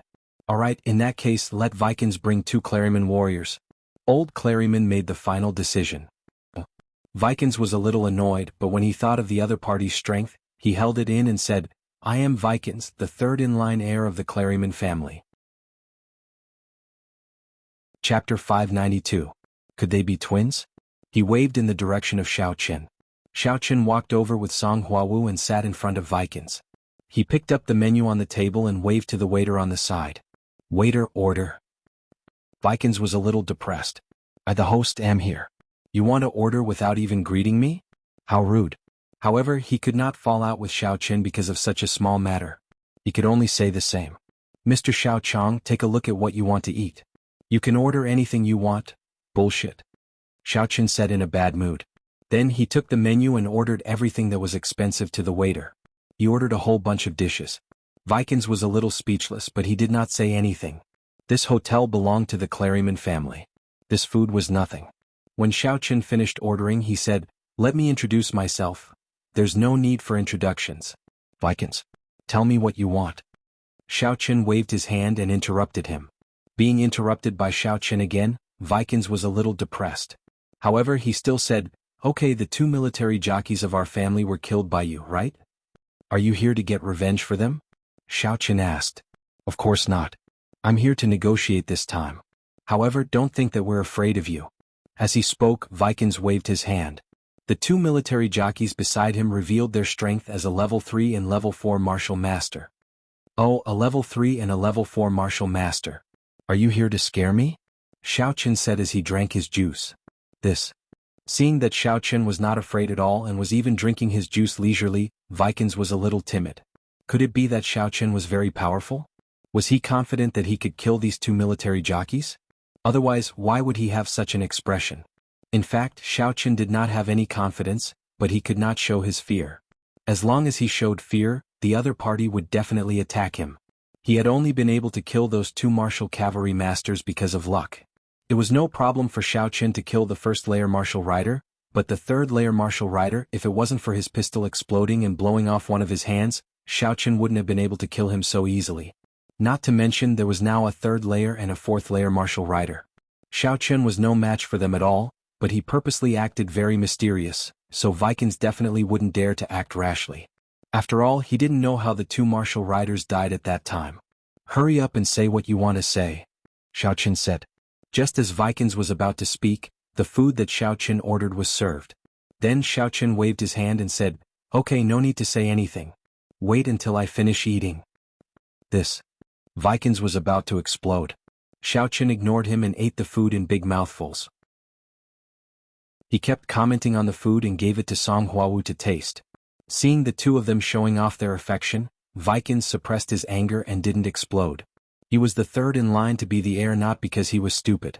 Looking at Xiaochen and Song Huawu's current appearance, they weren't injured at all. In other words, they easily and happily killed the 2 military jockeys. This meant that Xiaochen could also kill the 2 current military jockeys and himself. Vikings didn't dare to take the risk. Whether he and the 2 jockeys died or he survived, it would be fatal for him. If these 2 people died, even if he survived, it would be over. Or rather, the Vikings family would be finished. Without the military jockeys, how could they have their current glory? He would also be disqualified as the heir. So, after weighing the pros and cons, he waited for Xiaochen to finish eating. Although the 2 jockeys beside him were angry, they also knew that Xiaochen was not a good person after seeing that Xiaochen killed the 2 previous jockeys without suffering any injuries. Finally, Xiaochen and Song Huawu finished eating. Xiaochen wiped his mouth and burped. He squinted at Vikings and said, "You can speak now." "Sir, what brings you to Lego Town?" Vikings said. "If I'm not mistaken, you are all from the Supernatural Investigation Bureau, right?"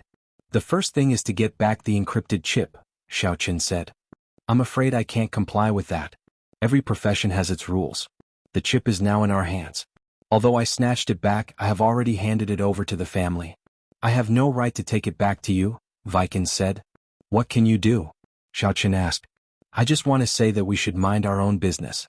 The 2 of you can't do anything to my family and it's impossible to snatch it. I think it's better to go back as soon as possible. I snatched the chip and injured your girlfriend, Song Huawu, but you also killed 2 of the Claryman family's military jockeys. Isn't that even?" Vikings said. "Even? You're really naive." Xiaochen curled his lips. "I've read a book called Pure and Ambiguous. I think you're very silly and naive." "So, you don't want to agree?" Vikings' expression changed. "The second thing is to avenge Song Huawu," Xiaochen said without answering the question. Vikings was stunned. He saw a fireball coming at him and his whole body burned in an instant. Before he could say anything, he turned into a pile of ashes. His strength was just that of a warrior, a military knight. Under Xiaochen's Samadhi True Fire, he had no ability to resist at all and was burned to death instantly. The 2 military jockeys were a little dumbfounded. What kind of martial arts technique was this? How did Vikings get burned to death without saying a word? Just in the blink of an eye? Did he turn into ashes? The 2 of them immediately felt a chill run down their spines. They believed that Xiaochen was able to kill the 2 martial cavalry masters from before. With this kind of strength, killing 2 martial cavalry masters would be a piece of cake. They didn't dare to act rashly in the face of unknown things. This kind of martial arts technique was beyond their understanding. The two of them were at a loss. "Do you know why I kept you alive?" Xiao Chen asked. That move just now had happened in the blink of an eye. Furthermore, they were sitting in a corner, so there were no customers paying attention to the sudden disappearance of a person. Of course, even if they noticed, they would think that they had seen wrongly or had seen wrongly. I don't know. The two military jockeys were a little shocked and looked at each other. From their point of view, Xiao Chen dared to kill people on the spot with such a strange and terrifying method. He was certainly not afraid of them, and he even spoke to them so casually. This meant that Xiao Chen's strength should be enough to defeat the two of them. Therefore, the two of them wouldn't be stupid enough to make a move. If they died, they would have died in vain. "Go back and send a message to your patriarch. Ask him to come see me quickly. Otherwise, I will destroy your Claryman family." "I mean it," Xiao Chen said lightly. "Don't doubt me. You can try." "Okay, we will bring your message back." The two military jockeys nodded and responded. "All right, I won't keep you. When you leave, settle the bill." Xiao Chen waved his hand. "Okay." The two military jockeys responded again and got up to leave. They didn't want to stay a minute longer. This person was too scary. After the two people left, Song Huawu was still stunned and at a loss. "But Vikings was killed by you?" "Yes, he dared to blow you up. I was already very kind to him by not torturing him before killing him," Xiao Chen said. "There are too many people here, so I couldn't torture him. Otherwise he would have died even more miserably." Gosh. Song Huawu's heart was filled with sweetness. Xiao Chen was avenging her. Did Xiao Chen care a lot about her? Yes, it must be. He just knew that he couldn't stay in the Supernatural Investigation Bureau for long, and he was afraid of implicating her, so he didn't respond. "Continue eating. You don't say. The food in this hotel is really delicious," Xiao Chen said. "You're still in the mood to eat? Those two military jockeys were scared off by you. If they go home and bring more masters, what will you do?" Song Huawu was a little worried. "Let's not talk about anything else. Even if a large group of martial artists besieged you, it would be hard enough."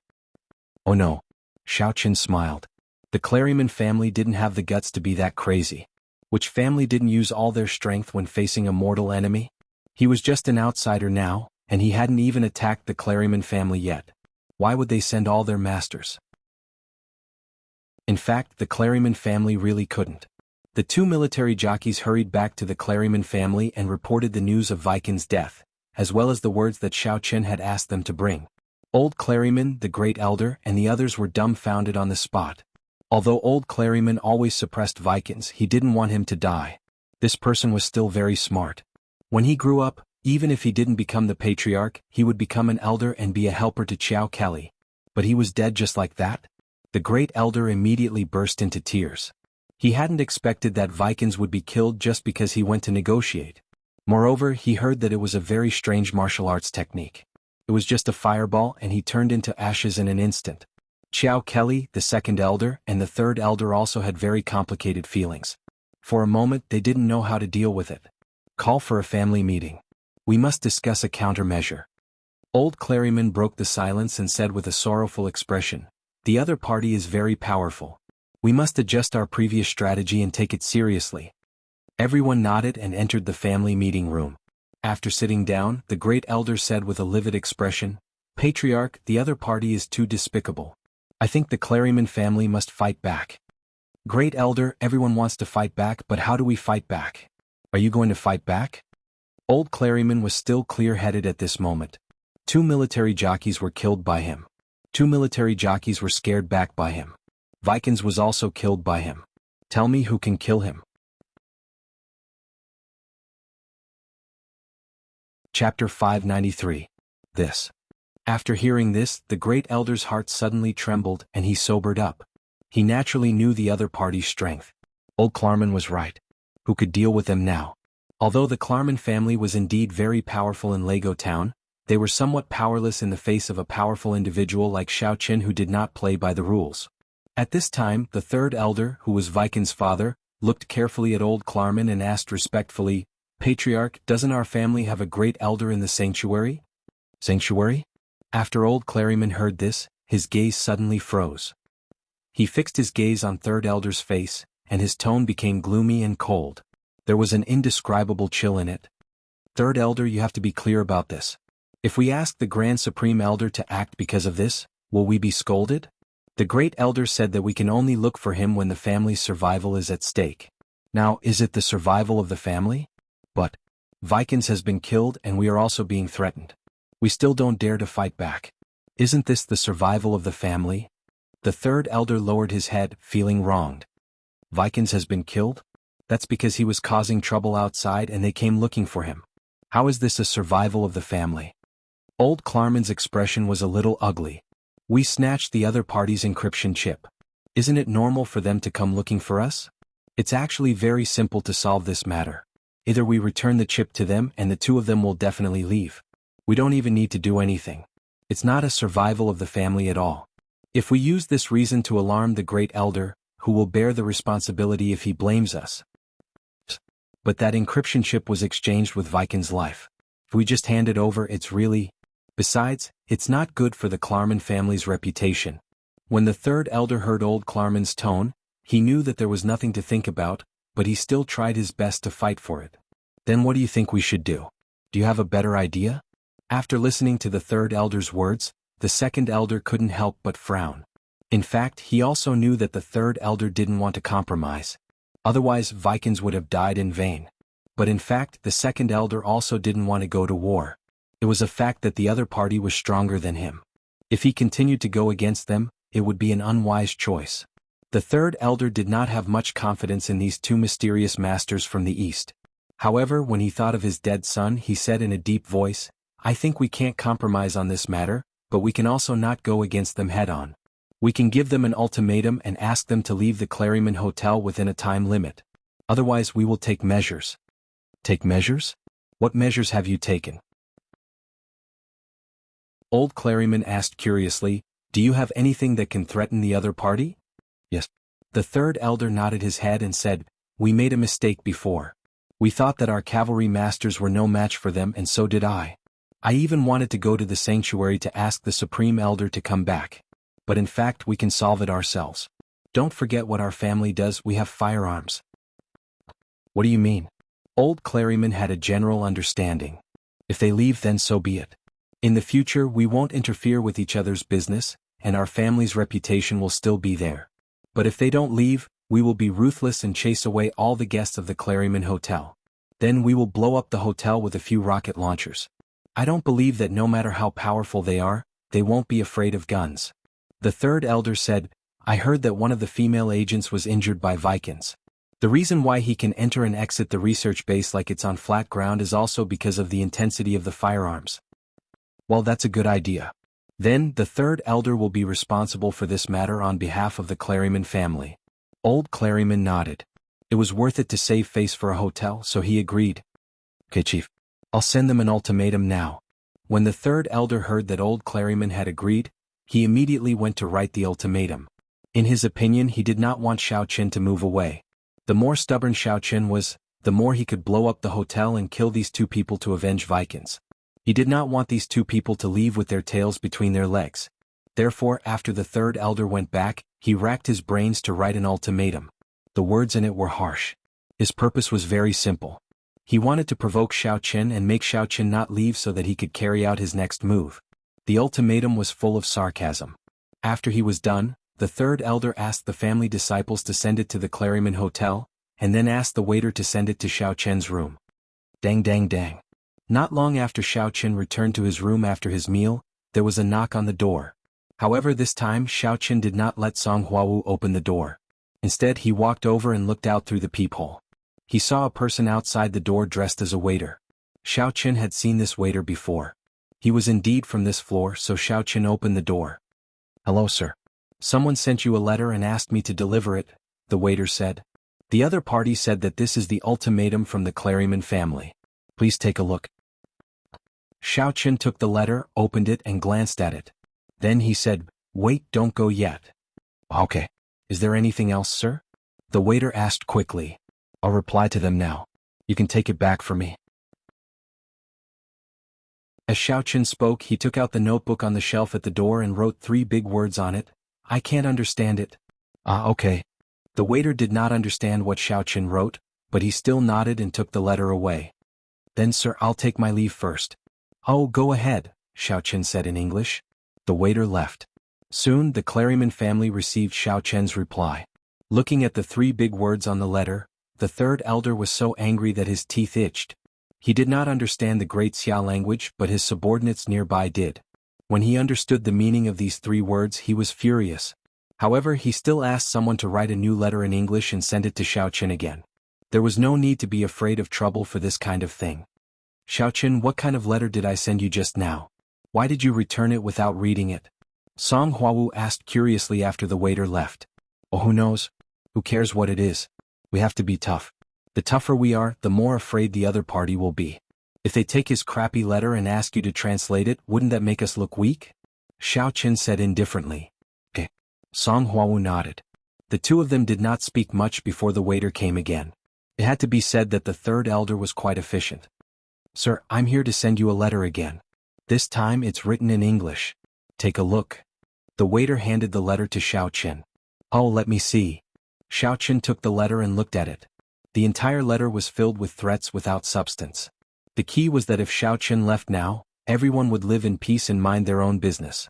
However, if he did not leave, they would take measures and prepare to use firearms to blow up Xiao Chen. "Huh?" Xiao Chen stared. "This Claremont family is quite tough, huh?" Xiao Chen replied directly, "Okay, I'll give you 3 days. If you don't hand over the encrypted chip, I will take coercive measures." After writing, Xiao Chen handed it to the waiter and asked him to take it back. This time, Song Huawu also read the letter. Seeing that Xiao Chen was still so tough, she could not help but be a little worried. They won't really use firearms, right? If that's the case, won't we be no match for them? And so I won't give them a chance. "I'll kill them first," Xiao Chen said. "You? Kill them? The family?" Song Huawu was a little shocked and amazed. "Is that true?" "You'll know when you see it."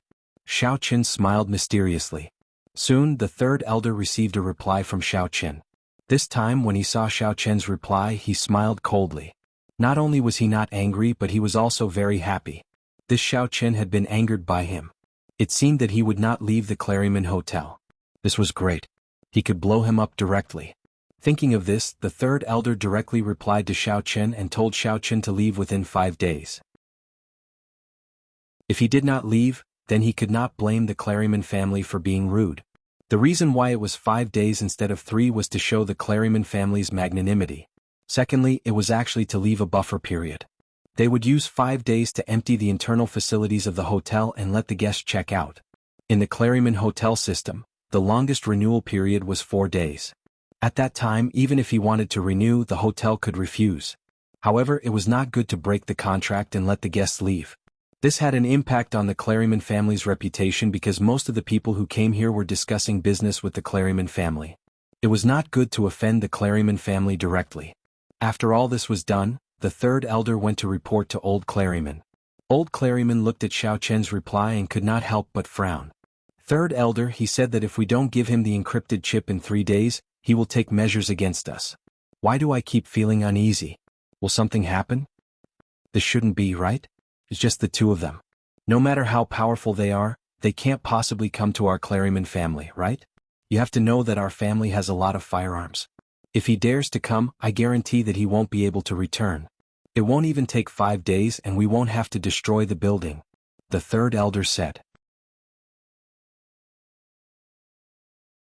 Chapter 594. Well, that's true. However, pass down the order for the children and important figures of the family not to go out for the next few days.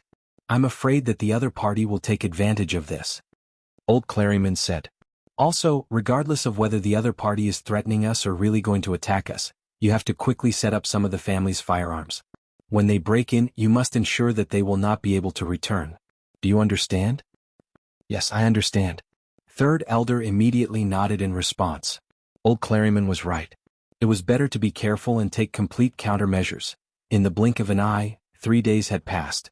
The Claremont family did not send any more letters to Xiao Chen, nor did they hand over the encrypted chip. It seems that I can only take coercive measures. Xiao Chen sighed with some regret. This family is going to be destroyed. It's really sad. Do you really want to destroy the Claremont family? How are you going to do it? Song Huawu was a little surprised. She did not know how Xiao Chen could be so confident. Just wait and watch the show. As Xiao Chen spoke, he opened the window of the room, then sat cross-legged on the bed and began to prepare. Xiao Chen wanted to condense a few Samadhi True Fire fireballs, which consumed more vitality. Moreover, one fireball was fine, but a few would take a certain amount of time. In particular, Xiao Chen had to wrap the Samadhi True fireballs with vitality so that they would not fuse together. Only when he used them would the vitality break open and burn on a large scale. After spending about an afternoon, Xiao Chen successfully condensed 10 fireballs. Then he called out to the divine sense space, "Little demon, and come out and do something." "Master, I'm coming." And Xiaoma flew out. "I'll give you 10 fireballs. Take them to the Clariman family and start with the arsenal and places with firearms.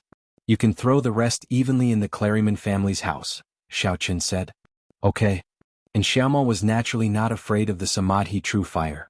It was refined by the Samadhi True Fire. After receiving the fireball, and Xiaoma happily hugged the fireball and flew out of the window in the dark of the night. "Sigh, when will I be able to leave this kid and work alone? To think that I, old demon fire wolf, was such a powerful existence, but now I have become a laborer, really?" And Xiaoma thought as he flew, but he also knew that he could not leave Xiao Chen now. He had to rely on the nourishment in Xiao Chen's spiritual sense space to survive. Xiao Chen controlled his spirit and could destroy him at any time. Flying to the top of the Clariman family's house, and Xiaoma scouted a few times according to the map he had seen before. He was not in a hurry to make a move. This was his first time doing a mission on his own. He had to leave a good impression on Xiao Chen. Only capable subordinates would be appreciated. If he was useless, he suspected that Xiao Chen might kill him directly. After a few rounds of reconnaissance, and Xiaoma was amused. The entire underground of the Klarman family was a huge arms warehouse. Of course, with the defense of the arms warehouse, it was absolutely impossible to detonate it under normal circumstances. However, and Xiaoma was a spirit and could come and go unhindered. He placed the true Samadhi fireball in a secret place. He patrolled back and forth a few times, then chuckled and began to act. Boom. Boom. Boom. The first explosion site was the core of the Klarman family's power. It was the residence of Old Klarman, the Great Elder, the Second Elder, and the Third Elder. This area was located in the middle of the Klarman family. And Xiaoma ignited the true Samadhi fire in the middle of the arms warehouse. After igniting it, and Xiaoma ran away. He was a spirit and was not even afraid of the true Samadhi fire. Why would he be afraid of the explosion of gunpowder? It would not cause him any harm at all. He shuttled back and forth and began to throw the true Samadhi fireball to every corner of the Klarman family. In an instant, the Klarman family was on fire and the sound of explosions was endless. Originally, the Klarman family would not have been destroyed so easily. However, in order to blow up the building and defend the family, they had deliberately mobilized a lot of explosives and weapons from the outside and temporarily stored them in the house. In the end, it was a tragedy. All the core forces of the Klarman family were annihilated in the explosion. Even the servants and disciples were not spared. There were too many flammable and explosive items in the family. Especially under the burning of the true Samadhi fire, it was indestructible. The iron shell and steel shell bombs and bullets were also directly ignited and exploded. After doing all this, and Xiaoma turned to the secret room where the encrypted chip was stored with satisfaction. He had already scouted this secret room and confirmed that the encrypted chip was here. Therefore, he deliberately took a detour here. This place had not been completely destroyed, but the house had collapsed. He quickly found the encrypted chip and then left the Klarman family in a blaze of fire. He went back to report to Xiao Chen. And Little Demon quickly returned to the hotel room. Before that, Song Huawu had already felt the powerful aura of the explosion. At this moment, even the hotel felt a slight earthquake. "You're back." Xiao Chen glanced at Xiaoma and asked lightly. "Yes, master, I didn't let you down. It's done. This is the encrypted chip." And Xiaoma carefully handed the encrypted chip to Xiao Chen like he was presenting a treasure. "Well, you did well. Go back. It seems that you still have some use," Xiao Chen said. "Yes, master." And Xiaoma went back with a whoosh. He thought to himself, "Master really thinks that I'm useless. Fortunately, I showed my prowess once. Otherwise, I'd be screwed. This master is moody and kills without batting an eye. He might even kill me. Just now." Song Huawu already knew what Xiaoma was. Although she did not know the specifics, she knew that he was one of Xiao Chen's more magical subordinates. Those explosions were, and that's right. I guess the Clariman family is gone. Xiao Chen nodded and said. As soon as Xiao Chen finished speaking, sirens could be heard in the town. Police cars and fire trucks were quickly heading to the Claryman family, but it was useless for them to go. Under the Samadhi true fire, nothing would be left. Xiaoqin, you're actually so powerful? You can destroy a family with just one subordinate? Then why are you afraid of the Supernatural Investigation Bureau? Song Huawu was a little shocked. I can't burn the Supernatural Investigation Bureau too, right? Xiaoqin smiled bitterly. Besides, this is also the advantage of the Claryman family's arsenal. If they didn't have the arsenal, there would be no effect. I asked in Xiaoma to burn their arsenal, and they were all wiped out. Otherwise, wouldn't they have run when they saw the fire? I see. Song Huawu nodded. But I feel that you seem very strong. That's why I'm called Xiao Chang? Xiaoqin said. Oh, then are you also very strong in bed? Song Huawu suddenly asked. Xiaoqin looked at Song Huawu and didn't know what to say. Huawu, although we are quite good, we can't always joke around like this. What if it turns out to be true? I don't think you dare to, Song Huawu said. All right, let's pack up and leave this place quickly. Xiaoqin had obtained the encrypted chip. The mission was completed, so he naturally wouldn't stay here any longer. We will leave by boat tomorrow. Song Huawu nodded and said, Do you need to call Deputy Bureau Chief Xia to report the situation? I'll do it. Xiaoqin took out his cell phone and was about to make the call. However, just as he took out his cell phone, it rang. Deputy Bureau Chief Xia? Xiaoqin picked up the phone in surprise. The caller was Xia Zhili. Yang Jianan, you and Huawu did well this time, didn't you? You were the one who blew up the Claryman family, right?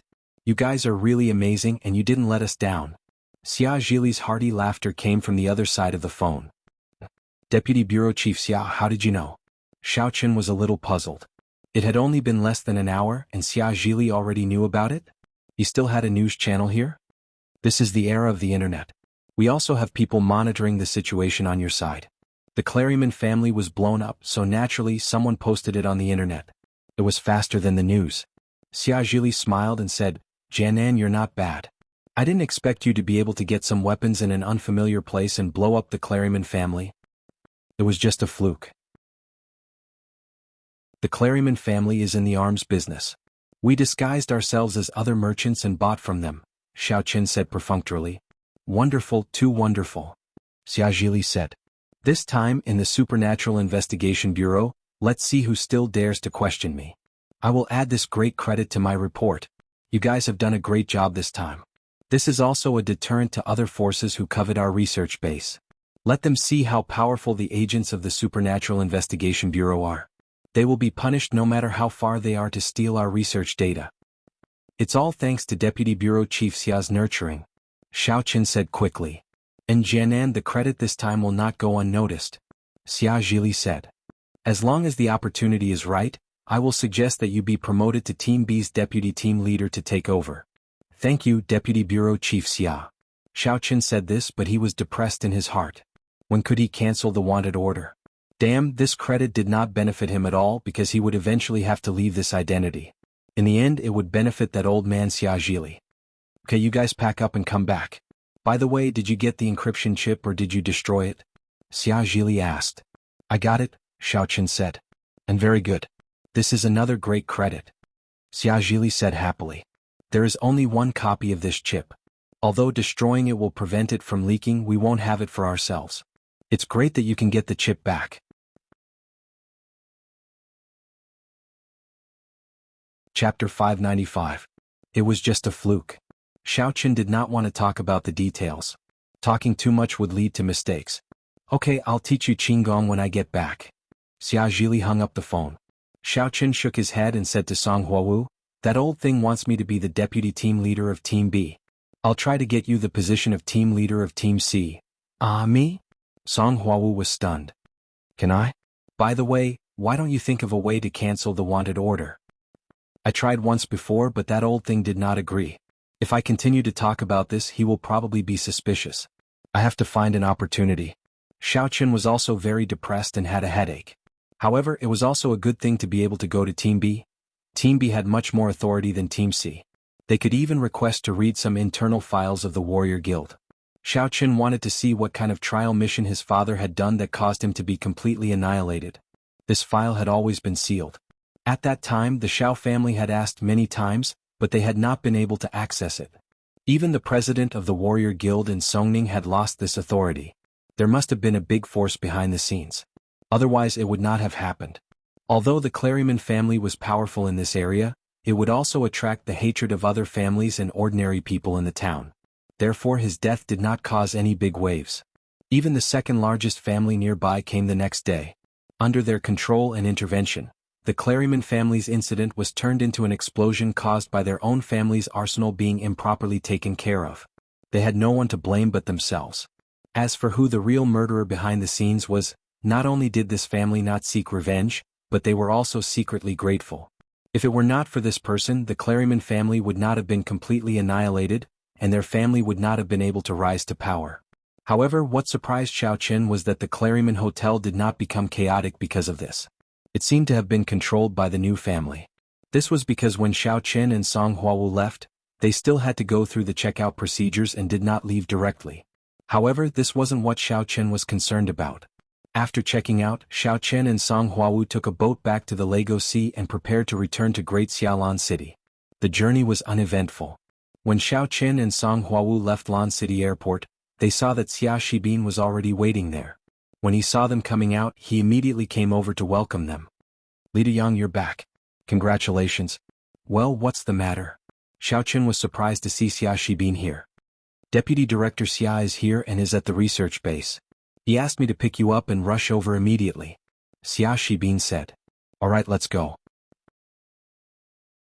Xiao Chen nodded and left the airport with Xia Shibin.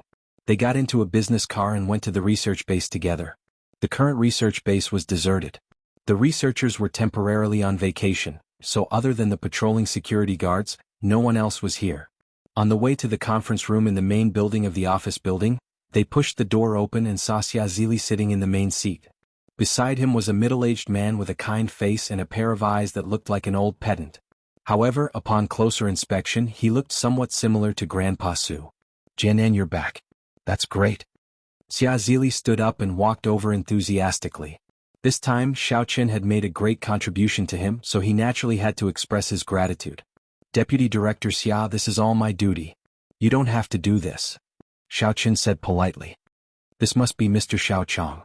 I've heard about you from my daughter, Chu Xia. Thank you so much this time."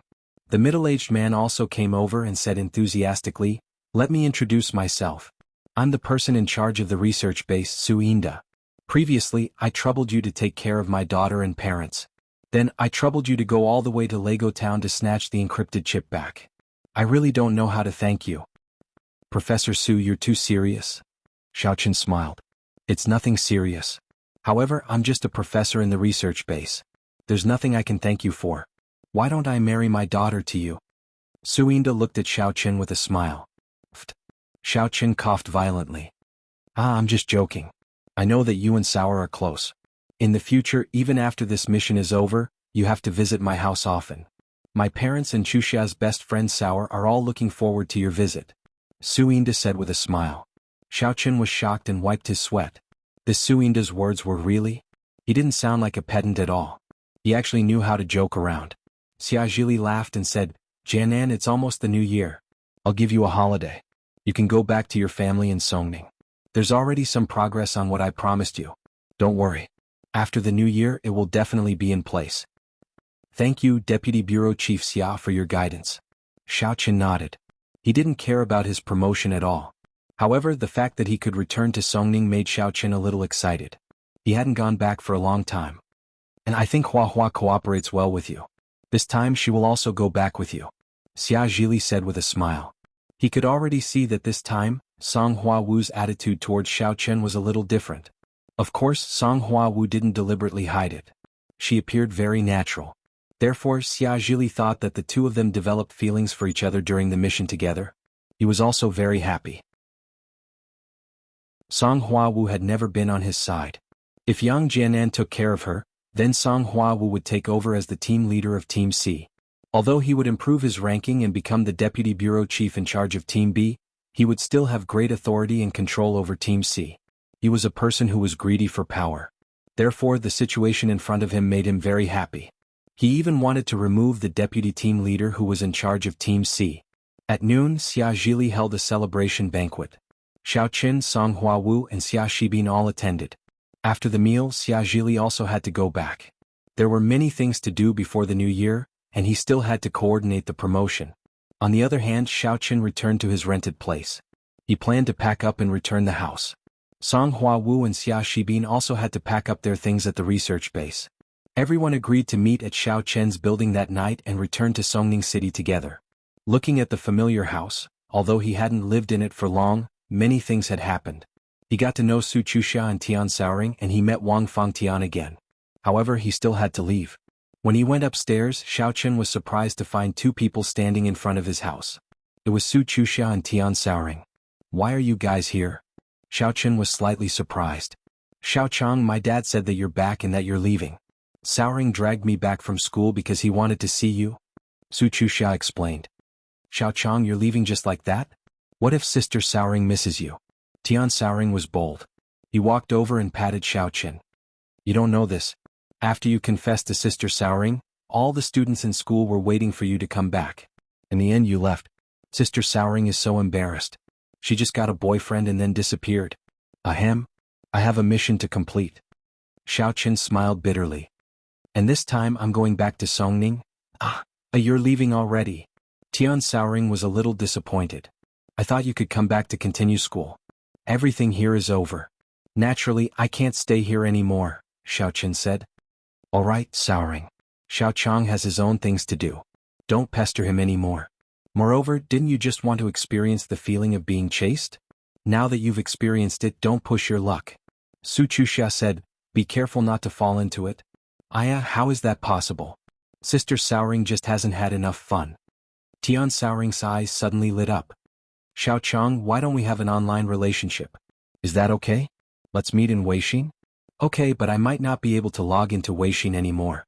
I don't know what the next mission will be like," Xiao Chen explained. In fact, he didn't want Tian Xiaoring to be too close to him. Xiao Chen had a bad feeling that his identity might be exposed. Although this was something that would happen sooner or later, this feeling was very strong. In Xiao Chen's opinion, perhaps because of his promotion, he couldn't wear Xiao Chang's mask anymore. At that time there might be a problem with the mask. However, even though he knew that there might be a problem, there was nothing Xiao Chen could do. The mask could fool people's eyes, but it couldn't fool the camera. "Okay, then before we leave, Sister Xiaoring will let you hug me," Tian Xiaoring said with her eyes closed. Depressed was slightly stunned, but he still reached out and hugged Tian Xiaoring. In fact, he felt that Tian Xiaoring's personality wasn't bad. Although she always called herself Sister Xiaoring, she was actually a very good girl. On the surface, she seemed to be a bit of a gold digger, but in reality that wasn't the case at all. There were many rich people in New Moon Academy. If Tian Xiaoring liked money so much, she would have become someone else's plaything long ago. She wouldn't have waited for Xiao Chen to appear. Tian Xiaoring probably also knew that it was impossible for her and Xiao Chen to be together. She just wanted to experience the feeling of being in love. However, now that they were about to separate, it was also very uncomfortable. Su Chuxia stood at the side and gently held her forehead. No matter how she looked at it, she felt that Tian Xiaoring was a bit lost. Fortunately, Xiao Chen was about to leave, and the two of them didn't have a chance to continue developing. Actually, even without the factor of Tian Xiaoring's family, Su Chuxia didn't approve of Tian Xiaoring and Xiao Chen being together, because the two of them wouldn't end up together. She was a more rational person. "All right, Xiaoring, we have to go back to school." Seeing that Tian Xiaoring was clinging to Xiao Chen, Su Chuxia tugged at her. "Oh, okay." Tian Xiaoring was a bit reluctant to leave, but she still obediently let go of Xiao Chen. She looked back every few steps as she left with Su Chuxia. Xiao Chen took a deep breath and opened the door. He didn't know why, but at this moment he felt empty and a little reluctant to leave. Was it because he couldn't bear to leave Tian Xiaoring, or was it because of the life here?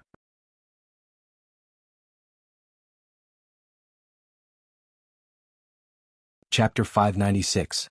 Xiao Chen didn't know either. He simply packed up his things. In fact, it wasn't much. It was just a backpack. Xiao Chen locked the door and went to the agent to return the house. As for the extra rent, it didn't matter. After doing all this, Xiao Chen saw Xia Shibin driving the car with Song Huawu to the community. Xiao Chen got in the car and the three of them drove to Songning. Looking at the community behind him for the last time, Xiao Chen also understood that perhaps he would never come here again in his life. The three returned to Songning City early the next morning, But Xiao Chen didn't dare to return directly to Cheng Menjing's villa. Instead, he went to Song Huawu and Xia Shibin's residence. He planned to settle down first. Xiao Chen, what's your plan? Back in the room, Song Huawu changed into a set of home clothes and lay on the sofa casually. She asked Xiao Chen, who was watching the news. I don't know. To be honest, I'm a little confused during this time. I don't know what to do next, but one thing is for sure. I guess my identity is going to be exposed. I can't keep wearing a mask. Xiao Chen sighed. Now, I want to take advantage of my position to quickly investigate the disappearance of my father. After that, I think I may go to find my father. I said before that I would help you investigate, but Uncle Zhao's situation is a bit complicated. We don't have enough authority. At least, we need Team B, Song Huawu nodded. But it shouldn't be that fast. Xia Shibin and I will help. We should be able to hold on for a while. I hope so. Xiao Chen nodded. He didn't want to run away without preparation. To Xiao Chen's surprise, he received a call from Xia Zhili early the next morning. His identity was now the deputy team leader of Team B of the Supernatural Investigation Bureau. Jianan, I hope you don't let me down. My ranking has also been promoted. I am now the deputy bureau chief in charge of Team B. Of course, Team C will be handed over. Do you have any good candidates for Team C? Xia Zhili asked. My relationship with Hua Wu has been pretty good lately and she's qualified enough. I think it shouldn't be a problem for her to be promoted to team leader of Team C. Xiao Chen knew that Xia Zhili wanted to settle everything before handing over power. However, this method made Xiao Chen speechless. Well, the leader of Team C can be Song Huawu, but what about the deputy leader? Do you have a good candidate in mind? Xia Zhili nodded. In fact, he was quite fond of Song Huawu. He just wanted to test Xiao Chen and see what he thought. Sure enough, Xiao Chen had also recommended Song Huawu. That meant that Xiao Chen had already won over Song Huawu. Thinking of this, Xia Zhili was very satisfied with Xiao Chen. He thought to himself, this young Jianan is really good at picking up girls. In Lan City he even picked up a girl named Tian Sour. Deputy leader, let's go with that Xiao Meng. Xia Shibin's qualifications are still not enough. If we promote him, there will probably be objections. Also, Deputy Bureau Chief Xia, I think we should balance things out. If the person replacing you finds out that the entire Team C is not his people, do you think he will take the opportunity to replace you? If Hua Wu is replaced, it won't be good. Xiao Chen reminded. Jianan, you're right. Xia Zhili was stunned. He was too involved in the situation to see clearly. He had already been blinded by victory. Because of the encryption chip, he had been in the limelight in the Supernatural Investigation Bureau. Now that he thought about it carefully, it was indeed true.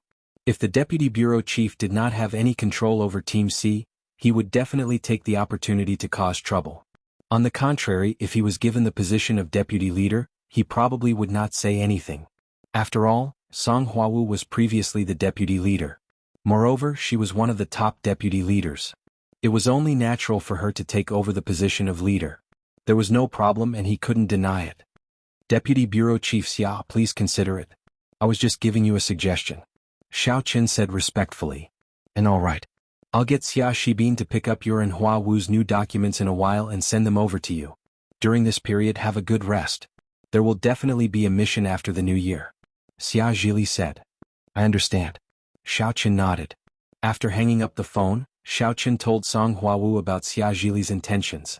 Song Huawu did not expect things to happen so quickly. Moreover, she was actually going to be the Team C leader.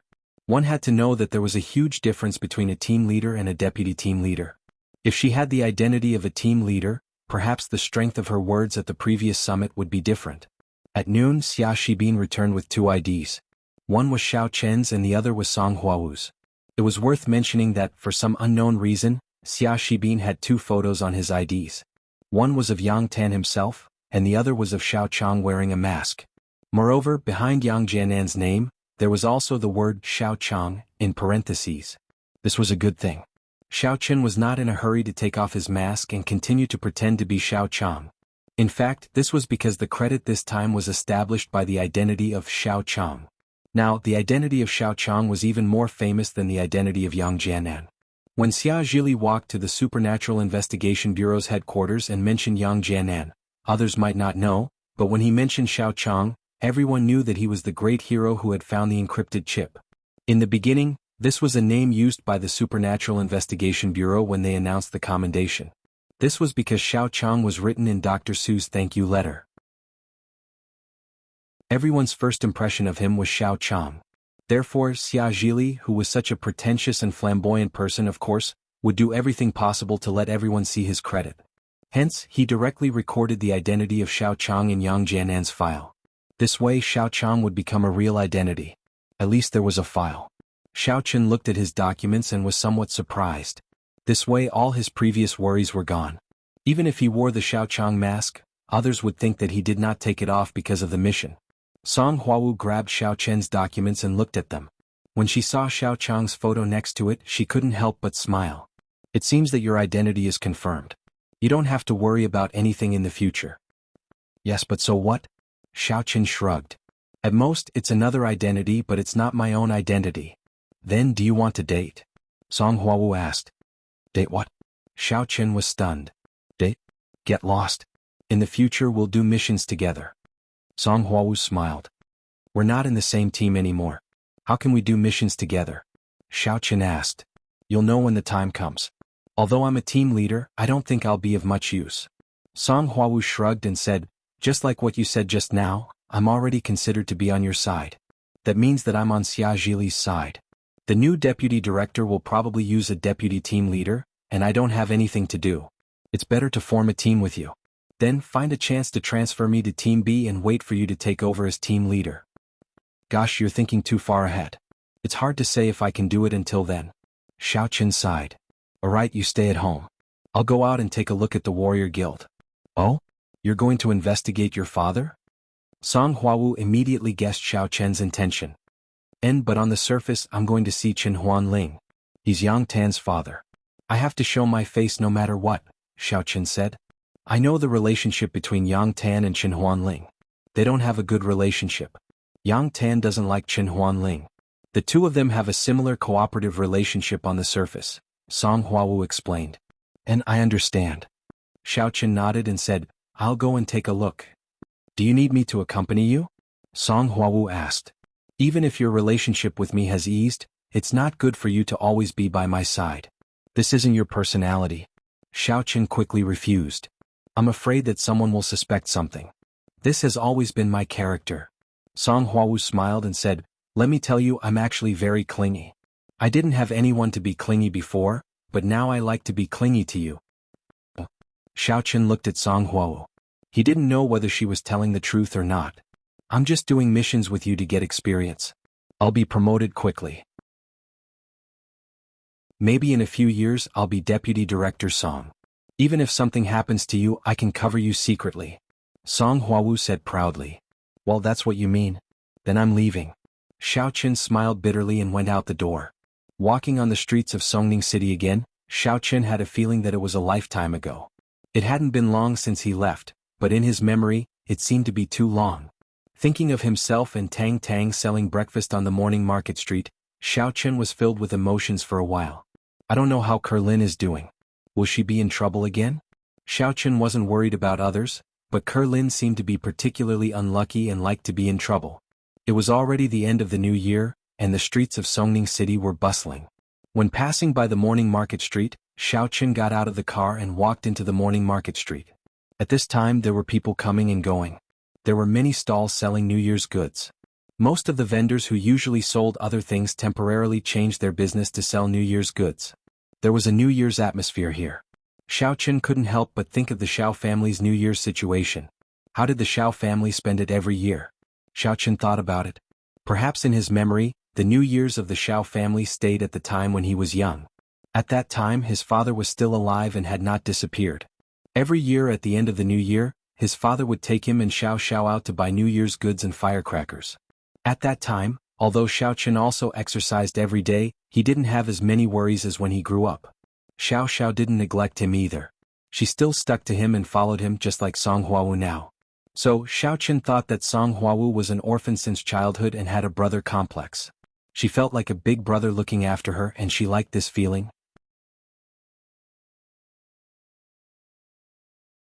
Chapter 597. It was just that Xiao Xiao distanced herself from him for some unknown reason. Fortunately, Xiao Chen now knew that she was still concerned about him. Thinking about it carefully, perhaps when a girl grew up, she would be more reserved and would not be so attached to her brother. Later, when he grew up, every New Year's Day Xiaochen would hide in his villa to train and train non-stop.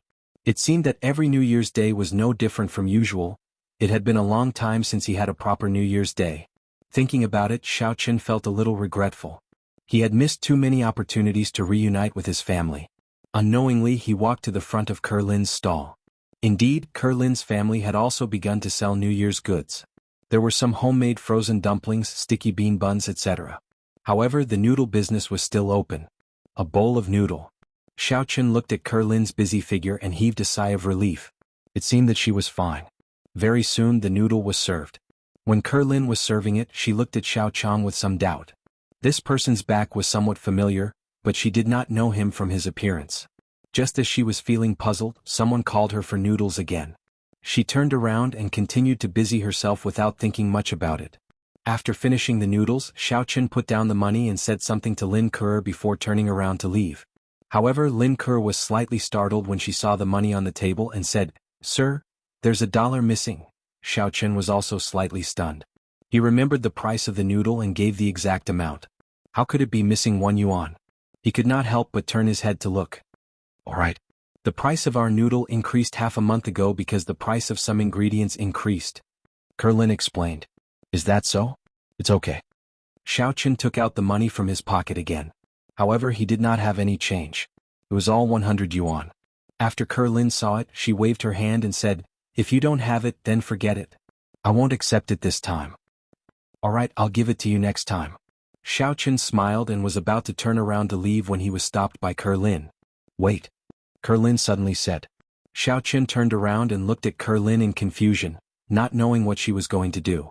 "It's nothing. I think you look like a friend of mine, but you're not." Kerlin shook her head and looked a little sad. She hadn't heard from Xiaochen for a long time. Previously, Lu Shuangshuang said that Xiaochen seemed to have provoked a big shot and was being hunted down. After that, there was no news of him. Lu Shuangshuang didn't know how he was doing now. I think your friend must be doing well now. It's almost the new year. You can contact him and greet him." Xiaochen smiled. "And?" Kerlin responded, but she was shaking her head in her heart. "How am I going to contact him? What if I cause trouble for him? What if he gets into trouble because of me? That would be terrible." She didn't know why Kerlin was always a little afraid of Xiaochen, but she was also very worried about Xiaochen. It was a contradictory mentality. Xiaochen didn't say anything more. He left quickly and drove to the Warrior Guild. The entrance of the Warrior Guild and the Warrior Market were decorated with lanterns and colored banners. It was the atmosphere of the new year. In the past, during the new year, Xiaochen had never been here. This was the first time. He directly strode into the Warrior Market. Xiaochen planned to walk around casually. Since he saw Kerlin, he would look at Lu Shuangshuang. Compared to Kerlin, Lu Shuangshuang was already Xiaochen's woman. Xiaochen had to be responsible for her. This had already become one of Xiaochen's responsibilities. As soon as he walked into the Warrior Market, Xiaochen frowned. He saw Lu Shuangshuang being cornered by 2 men. Her face was pale and she didn't know what to do. Fortunately, the 2 of them didn't do anything to her. They were just talking about something. As Xiaochen walked over, he heard one of the long-haired men say to Lu Shuangshuang, "Little girl, you have to understand the reality. A new leader brings his own subordinates. Your backer has left. The new shopkeeper obviously doesn't want to care about your business. Otherwise, why hasn't he said anything? I'm selling things in the Warrior Market. What does that have to do with the Warrior Guild?" Lu Shuangshuang was obviously angry. "Why do you have to care about me selling things here? This was what Shopkeeper Tai promised me." "Shopkeeper Tai has already left." Don't think that I don't know that you are Shopkeeper Tai's lover. Anyway, it doesn't matter who you follow. Our Vice President Xiao wants to take care of you because he thinks highly of you. Don't be unappreciative. He will give you 80,000 a month. Isn't that better than selling your broken binoculars here?" A short-haired man at the side sneered. "That's right. Don't be unappreciative. It's your fortune that Vice President Xiao likes you. You're just a second-hand good. What's the point of pretending to be so pure?" The long-haired man sneered. "I have a boyfriend. I already said that you can leave. I won't agree to it." Lu Shuangshuang said sternly, "Can you stop harassing me again and again? I can't do my business anymore. I have signed a contract with the Warrior Market." I don't care about your contract. Unless you quit your job and want to earn money here peacefully, quickly agree to it. Otherwise we will come every day. The long-haired man smiled and threatened. Is that so? Then you definitely won't be able to come tomorrow. Just as the long-haired man finished speaking, a cold voice suddenly came from behind him.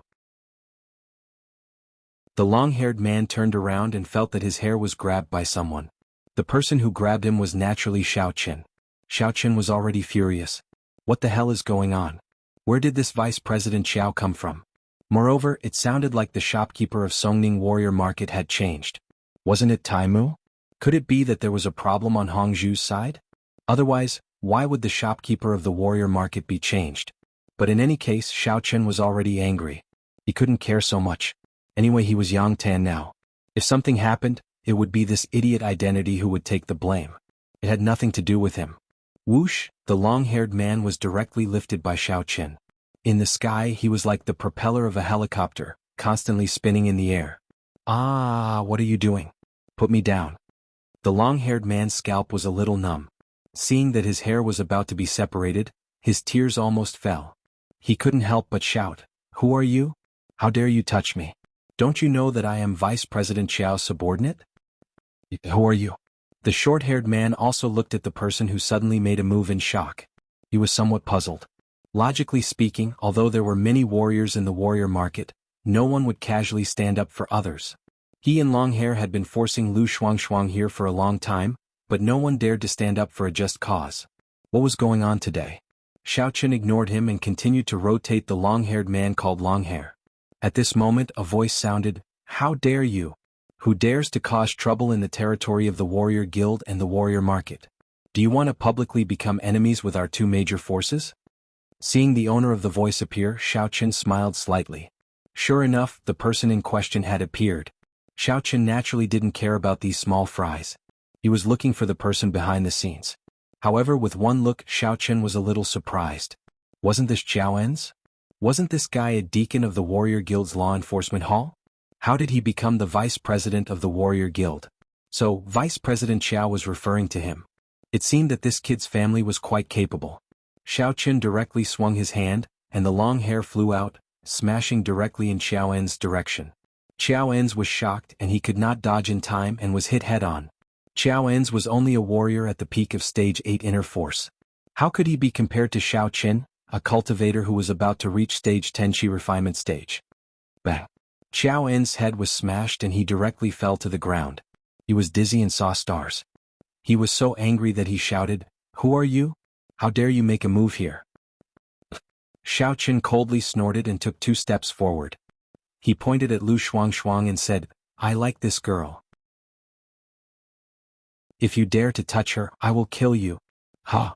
Lu Shuangshuang was suddenly stunned. She wanted to thank Xiao Qin for saving her, but she didn't expect that she would enter the tiger's den after escaping from the wolf's mouth. This person saved her not because he was loyal to her but because he liked her. This made Lu Shuangshuang a little depressed. What was wrong with her recently? She had been selling binoculars for a long time, and no one had harassed her. Now that they were here together. "I am the vice president of Songning Martial Guild, Xiao En's. Let me tell you, you not only offended me but also my Qiao family. You are dead." Xiao En's shouted angrily. "Alright Xiao En's, stop pretending. I know you but I am not afraid of you. Have you forgotten who I am?" Xiao Qin smiled coldly.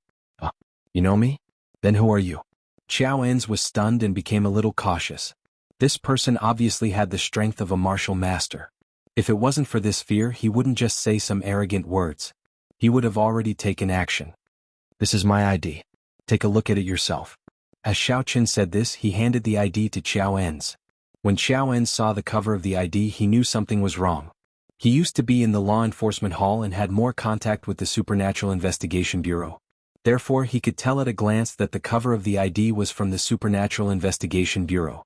However, he didn't know this person. Could he be a big shot from the Supernatural Investigation Bureau? After taking the ID, Xiao En's opened it and took a look. He was stunned on the spot. Yang Jianan? Xiao Chong? Looking at the 2 photos, Xiao En's finally understood why the other party knew him. It turned out to be Yang Jianan. He was really an acquaintance. But how did it become Xiao Chong?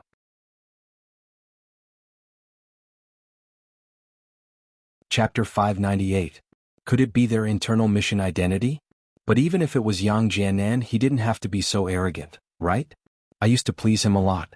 What does he mean now? Does he really think I'm afraid of him? The Qiao family I belong to is... When Xiao En saw the position on Yang Jianan's ID, he was speechless. Deputy leader of Team B. When did Yang Jianan get promoted? He actually became the deputy leader of Team B? One had to know that Team B was directly responsible for some sects and martial arts families. They could directly talk to the presidents of the Warrior Guild headquarters. They were all at the same level. He was only the vice president of a small Songning branch. He was really not enough. Even if his father didn't bow and scrape to Yang Jianan now, he would still have to smile from ear to ear. Ah, it's Deputy Leader Yang. Xiao En's face changed, but he smiled. He also knew the rules of the Supernatural Investigation Bureau. The current ranking system was very strict. If he called Yang Jianan Leader Yang and omitted the word deputy, it would make Yang Jianan even angrier. So he was smart and immediately said, "Since you like this girl, then she is yours. Haha. And give me a room alone." Xiao Chen nodded and said coldly, Yes, Deputy Leader Yang, this way please." Xiao En said with a smile. "En?" Xiao Chen looked at Lu Shuangshuang and said, "Let's go." Lu Shuangshuang was shocked. "I'm not leaving." Lu Shuangshuang also understood. This man called Deputy Leader Yang in front of her seemed to be more powerful. Even Xiao En's was afraid of him. She felt a little sad in her heart. She couldn't afford to offend the previous one, and now she met someone she couldn't afford to offend. Why was she so unlucky? "It's not up to you to leave." Xiao Chen was more aggressive than Xiao En's. He directly went up, hugged Lu Shuangshuang and dragged her forward. Hey. What are you doing? Let me go. You still dare to kidnap a girl?" Lu Shuangshuang was shocked. Previously, although Xiao En's had taken a fancy to Lu Shuangshuang, he was, after all, a reputable figure. He also had to consider the consequences. If he acted like a tyrant in his own territory and was reported to the headquarters, then even if he had connections he would not be able to bear the consequences. Therefore he didn't do anything to Lu Shuangshuang. He just found people to cause trouble and force her. However, Xiao Chen was different. First, he knew that he was Lu Shuangshuang's man. Second, he was Yang Jianan's man. He didn't mind being a little arrogant to smear his name. But in reality, Yang Jianan was in the limelight now and no one would talk about it. Xiao En smacked his lips. This Yang Jianan seemed to be in high spirits now. He had become so overbearing after being appointed as the deputy team leader of Team B. However, this also represented a fact. He had heard that the team leader of Team B was about to retire, and Yang Jianan was probably going to take over. If not, he would not be so arrogant. He would have carefully fought for the succession, and not this kind of certainty. He sighed somewhat gloomily. Chen Huanling was now the veteran vice president of the Songning Martial Arts Guild. However, ever since he had arrived he had wanted to fight for power with him. The two of them had been fighting openly and covertly for half a month. Although Chen Huanling had a son, Yang Jianan, who was the leader of Team C, Xiao En's Qiao family also had the final say in the Warrior Guild headquarters. The two of them were at most evenly matched and Xiao En's might even be slightly stronger. But now Yang Jianan was still a little weak as the deputy leader. When he became the leader of Team B, then Xiao En's really had no way to deal with Chen Huanling. They were not at the same level at all. "Deputy Leader Yang, this way please." Xiao En's quickly adjusted his mentality and said to Xiao Chen, "Do you want to go to your father's lounge, or?" "Oh, then let's go to my father's lounge." Xiao Chen nodded. Chen Huanling was the deputy leader. His lounge definitely didn't have any surveillance equipment installed, because it was impossible for him to monitor himself. As for the other lounges he couldn't guarantee. If this Xiao En's messed with him it wouldn't be fun. "Okay, over here," Xiao En said. At this time, Lu Shuangshuang finally knew who the person in front of her was. Wasn't this the son of the deputy leader who was rumored to be killed by Xiao Qin? Wasn't he dead? Why did he appear again? Lu Shuangshuang's news had always been lagging behind. Tai Mucheng was transferred away and she lost her backer. Every day she sold things in the warriors' market. Although she could hear some news it was limited. But Yang Jianan was alive, then what about Xiao Qin? Lu Shuangshuang was dragged forward by Xiao Qin. She did not have the strength to struggle free at all. As for the warriors nearby, it was as if they did not see them at all. No one asked a single word. These warriors weren't stupid. Xiao En's was the deputy leader. Even Xiao En's respected him. How would they dare to offend him? They still had to rely on the warrior guild and the warriors market. Lu Shuangshuang felt a little sad, but she thought that the person in front of her was Xiao Chen's enemy. Since she couldn't resist, she would find a way to kill him later. At most, she would run away and never come here to sell binoculars again. Of course, her idea was good, but she still underestimated the abilities of warriors and martial masters. They arrived at the door of Chen Huanling's lounge in the warrior guild and saw Chen Huanling walking toward them. When he saw these people standing in front of his lounge, he couldn't help but be stunned. Xiaoens, what is the meaning of this? Why are you blocking my lounge door with your men? Don't go too far. Chen Huanling had been very sullen recently. He had been hit by Xiaoens one after another. That. Xiaoens didn't know how to explain. Who are you people? This is the resting place of the warrior guild's upper management. It's also private territory. Outsiders are not allowed to enter. Chen Huanling turned to Xiao Chen when he saw that Xiaoens didn't say anything. Oh, you don't even recognize me? Xiao Chen imitated Yang Tan's tone and said. Huh. Chen Huanling was slightly stunned. Congratulations, Deputy Leader Chen. Brother Jianan is now the Deputy Leader of Team B of the Supernatural Investigation Bureau. I brought him here to rest. Xiaoens quickly explained after he recovered from his shock. Huh. Chen Huanling looked at Xiao Chen in surprise. You're Yang Tan? Yes. Xiao Chen nodded. He took out his ID and handed it to Chen Huanling. Chen Huanling glanced at it and immediately beamed with joy. It turned out that his son had disguised himself as another identity. There was even a photo on the ID. He immediately felt relieved. Yang Tan, then you should rest well. I heard that you completed a mission and won a great victory. I won't disturb you anymore. Xiao Chen took the ID and nodded. He dragged the bitter Lu Shuangshuang into the room and closed the door with a bang. Chen Huanling was very happy.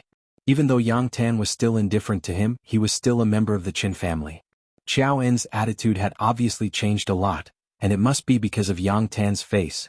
It seemed that this guy wouldn't go against him anymore. As expected, Xiao En's expression changed. He put on a fawning look. Uncle Chen, I just came here and wanted to start a career. I might have offended you, but I've thought it through. I still need to learn from the elders. I hope Uncle Chen can guide me in the future. Of course, of course. Chen Huanling nodded with a smile. This Xiao Ens didn't even call him Vice President Chen. He directly referred to himself as a junior. It seemed that he had a good eye. After entering the room, Lu Shuangshuang looked at Xiao Chen with her arms crossed. Hey, what do you want? What do you think? I want to F***CKU, of course. Xiao Chen smiled. You shameless. Lu Shuangshuang glared at Xiao Chen. Weren't you killed by that Xiao Chen? Why are you here again? You're not an imposter, are you? Lu Shuangshuang's real purpose of asking was to find out about Xiao Chen. It was just that she couldn't ask directly, so she used a probing tone. It seemed that she was asking about Yang Tan, but she was actually asking about Xiao Chen. Xiao Chen pretended to be surprised. You found out? You can actually tell that I'm an imposter? Then should I kill you to silence you? Lu Shuangshuang really wanted to cry at this moment. She casually said something to find out about Xiao Chen's whereabouts, and it turned out that she was right? This person was really an imposter? Then he wanted to kill her? However, it's fine if you don't kill me. Xiao Chen changed the topic and said calmly. Then, what should I do? Lu Shuangshuang asked subconsciously. If I don't kill you, then you'll become my woman. Since you're one of us, you can't leak the secret, Xiao Chen said. This. How could Lu Shuangshuang agree? She rolled her eyes and suddenly said, Oh right, how about this? I'll tell you the truth. I already have a boyfriend. He's a broken flower. A big shot like you can't fall for him, right? If you let me stay by your side for a long time, you'll definitely feel embarrassed. Plus, I know your secret. What if I secretly hide it somewhere and you don't dare to kill me? How troublesome would that be for you? And then? Xiao Chen listened to Lu Shuangshuang's words and was speechless. This girl's thinking. Isn't she afraid that I'll kill her now? Then you see, I'll sell things in the warrior guild and the warriors market. Now the telescopes, melon seeds, mineral water and drinks in these two places are all under my exclusive management. When the time comes, I'll give you half of the profits and you'll protect me. How about that? Lu Shuangshuang suggested. This is more beneficial than you getting a broken flower, right? It seems to make sense? Xiao Chen nodded after listening. Lu Shuangshuang's suggestion was not bad. Although her business didn't seem to make much money, it was her exclusive management. It was also a considerable profit. right? Isn't it very reasonable? Then that's it? I'll leave first? Lu Shuangshuang was about to slip away.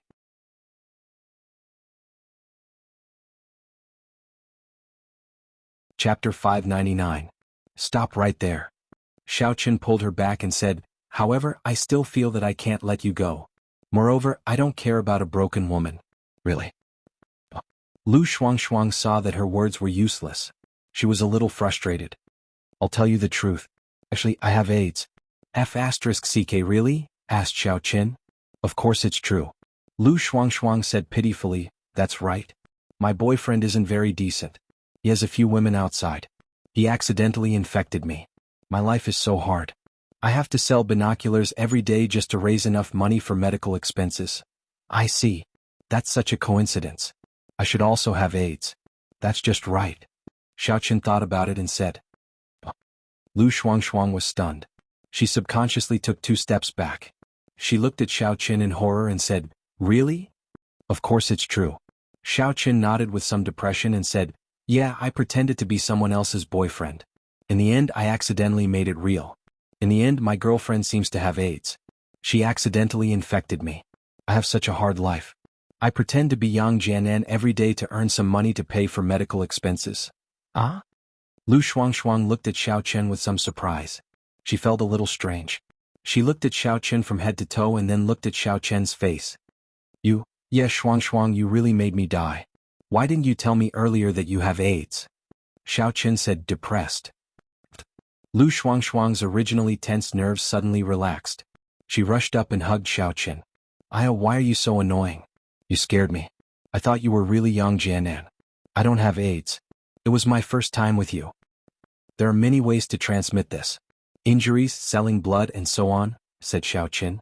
I made it up to lie. Lu Shuangshuang said, Xiaoqin, are you okay? How did it become Yang Jianan? It's fine for now. I'll pretend to be him. I have an identity. Xiaoqin said, actually, I don't know how long I can use this identity. I was on a mission before and now I'm on vacation, so I came back to take a look. Ah, are you here to see me? Lu Shuangshuang was a little happy. That's great. Just when I was being bullied, you fell from the sky like a Prince Charming. You seem to think that I was an even worse bully just now. Xiaoqin shrugged. Hey, don't mention it. That was just now. Lu Shuangshuang laughed dryly. Oh right, why did Tai Muqing leave? Xiaoqin was a little curious about the change of authority in Songning City's warriors' market. Hongzhu had left, but why did Tai Muqing leave as well? Would Lu Shuangshuang suddenly lose her backing? But didn't Hongzhu have a lot of authority? Wasn't she the leader of the Hongying team? Why didn't you greet the new shopkeeper? Could it be that the new shopkeeper wasn't one of her people? I don't know either. Sai, I'm just a small traveling merchant at the bottom of the hierarchy. How would I know these things? Lu Shuangshuang shook her head. In short, although the new shopkeeper didn't interfere with my business, he didn't care about my affairs either. Xiaoqin nodded. Perhaps Hongzhu had forgotten to greet him. It wasn't impossible. What's the new shopkeeper's name? His name is Hong Lai. I heard that he has some background. Lu Shuangshuang said. Hong Lai, also surnamed Hong. Xiaoqin nodded. This made sense. The new shopkeeper was likely to be a member of the Hong family. It was reasonable that he didn't give Hongzhu too much face. After thinking for a while, Xiaoqin said, Shuangshuang, my current identity is Yang Jianan. You won't be in any trouble for the time being. I believe that Hong Lai won't refuse to give me face. But if my identity is exposed, you'd better leave this place quickly. You should have earned a lot of money recently, right? If it's not enough, I still have a lot here. You can start another business. Lu Shuangshuang nodded. I've thought about it too. I've indeed earned quite a lot during this period. I've saved up 1,000,000 yuan. But I don't know what business to do. I'm also waiting and seeing. Then you should take a good look. If you need any connections, I'll help you call them. Xiaoqin thought for a while and said, if it doesn't work, I'll go to Lan City. I'm more familiar with that place. I have a lot of people there. Xiaoqin thought that since Lu Shuangshuang didn't know how to manage other businesses, it was a good idea to let her sell things at Tianqing Monastery. At that time, Lu Li and Taishan would take care of her.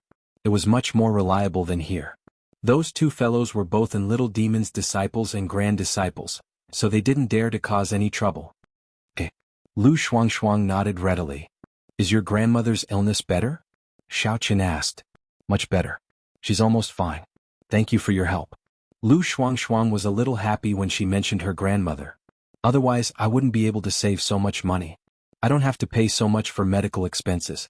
I just need to buy some nutrition products. That's good. Xiaoqin nodded. His gaze drifted to Lu Shuangshuang. He was a little tempted. Since there's still time, let's… What? Lu Shuangshuang's face turned red. She somewhat understood what Xiaoqin meant, but she still pretended not to know. It's what I want to do by snatching you over, said Xiaoqin. This. Lu Shuangshuang was a little nervous. That. I said it before. Don't think that you can do whatever you want just because we did that. Oh, it's okay. Although Xiaoqin was a little disappointed, he still respected Lu Shuangshuang's opinion. I haven't finished yet. Lu Shuangshuang listened to Xiaoqin's words and was a little anxious. I also want to, hee. Xiaoqin laughed. What are you laughing at? Don't think that I can do whatever I want in the future. You have to pursue me and be good to me. Lu Shuangshuang was a little incoherent, but she was already in Xiaoqin's arms. After making love, Xiaoqin walked out of the lounge with Lu Shuangshuang, whose face was a little flushed. He was surprised to find that not far away, there were 3 people waiting for him. He knew 2 of them. They were Qiao Enz and Qin Huanling. There was also a young man about the same age as Qiao Enz standing there, talking and laughing. When he saw Xiaoqin coming out, he immediately greeted him. Deputy Team Leader Yang, it's an honor to meet you. The young man that he didn't know walked over with a smile on his face. He stretched out his hand and said with a smile, I'm Hong Lai, the trusted shopkeeper of the Songning Warrior Market of the Hong Chamber of Commerce. Oh, so it's Shopkeeper Hong. Nice to meet you. Xiaoqin shook hands with him and nodded. I've prepared a banquet to celebrate Deputy Team Leader Yang's promotion. Hong Lai said with a smile. I wonder if Deputy Team Leader Yang will do me the honor? Let's go then. Xiaoqin happened to be hungry so he could take care of Lu Shuangshuang. This is Lu Shuangshuang. She's my girlfriend now. Ah haha, it's Miss Lu. I know. You've always been working with our warrior market. I've just been appointed and have been busy with work, so I didn't have the time to discuss the cooperation with Miss Lu. But it's all good now. We're all on the same side. If there's anything in the future, just call me directly. Hong Lai laughed and didn't feel embarrassed at all. Xiaoqin nodded secretly. Hong Lai was a very slick person. It seemed that he wasn't easy to deal with. The departure of Hong Zhu and Tai Mucheng was a little thought-provoking. Shopkeeper Hong is from the Hong family? And yes. Hong Lai didn't hide it. My ancestor was also the founder of the Hong Chamber of Commerce in the secular world, President Hong Zhong. However, I'm not from the main branch now. I'm considered a branch. Haha, it's good that you're capable. Xiaoqin nodded. This Hong Lai seemed unwilling to be a shopkeeper. From his words, he could tell that they were the same ancestor, but he was reduced to a branch. He definitely wouldn't feel comfortable in his heart. After all, everyone was from the Hong family. No one was lacking anything. We're all working for the Hong family. Hong Lai smiled. It was obvious that he didn't want to talk about this topic anymore. Alright, Deputy Team Leader Yang, why are you here? In his opinion, Yang Jianan obviously didn't come here for Lu Shuangshuang. He heard what happened just now. This Yang Jianan's action was completely random. He only took a fancy to Lu Shuangshuang's beauty. Then he must have another purpose for coming here. Oh, it's nothing much. I'm on vacation, so I came over to visit my father when I had nothing to do. I also wanted to investigate the matter of my enemy Xiaoqin who injured me back then, Xiaoqin said casually. Lu Shuangshuang was stunned. Xiaoqin wanted to investigate Xiaoqin? What was going on? I see. Then let's eat first. Hong Lai was no longer anxious when he heard that there was nothing going on. The reason why he was trying so hard to build a relationship with Xiaoqin was because of Xiaoqin's identity as the deputy team leader of Team B. Hong Lai's life in the Hong family wasn't that smooth. To put it nicely, his position as the shopkeeper was to gain experience. To put it bluntly, he was kicked out of the line of succession. As for Lu Shuangshuang, Tai Mucheng and Hong Zhu didn't give him any special instructions, so he didn't care too much. However, he didn't stop this collaboration either. He was a cautious person and didn't want to offend anyone. In fact, it wasn't that Tai Mucheng and Hong Zhu didn't give him any special instructions, but the 2 of them had left in too much of a hurry. Something big had happened in the Hong family, and they had to rush over as soon as possible. The few of them walked into the dining room. Xiaoqin was really hungry and Lu Shuangshuang was unbearably tired.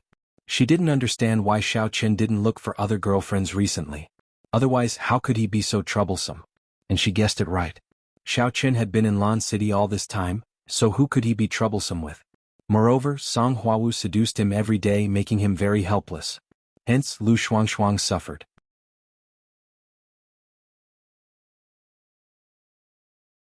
Chapter 600.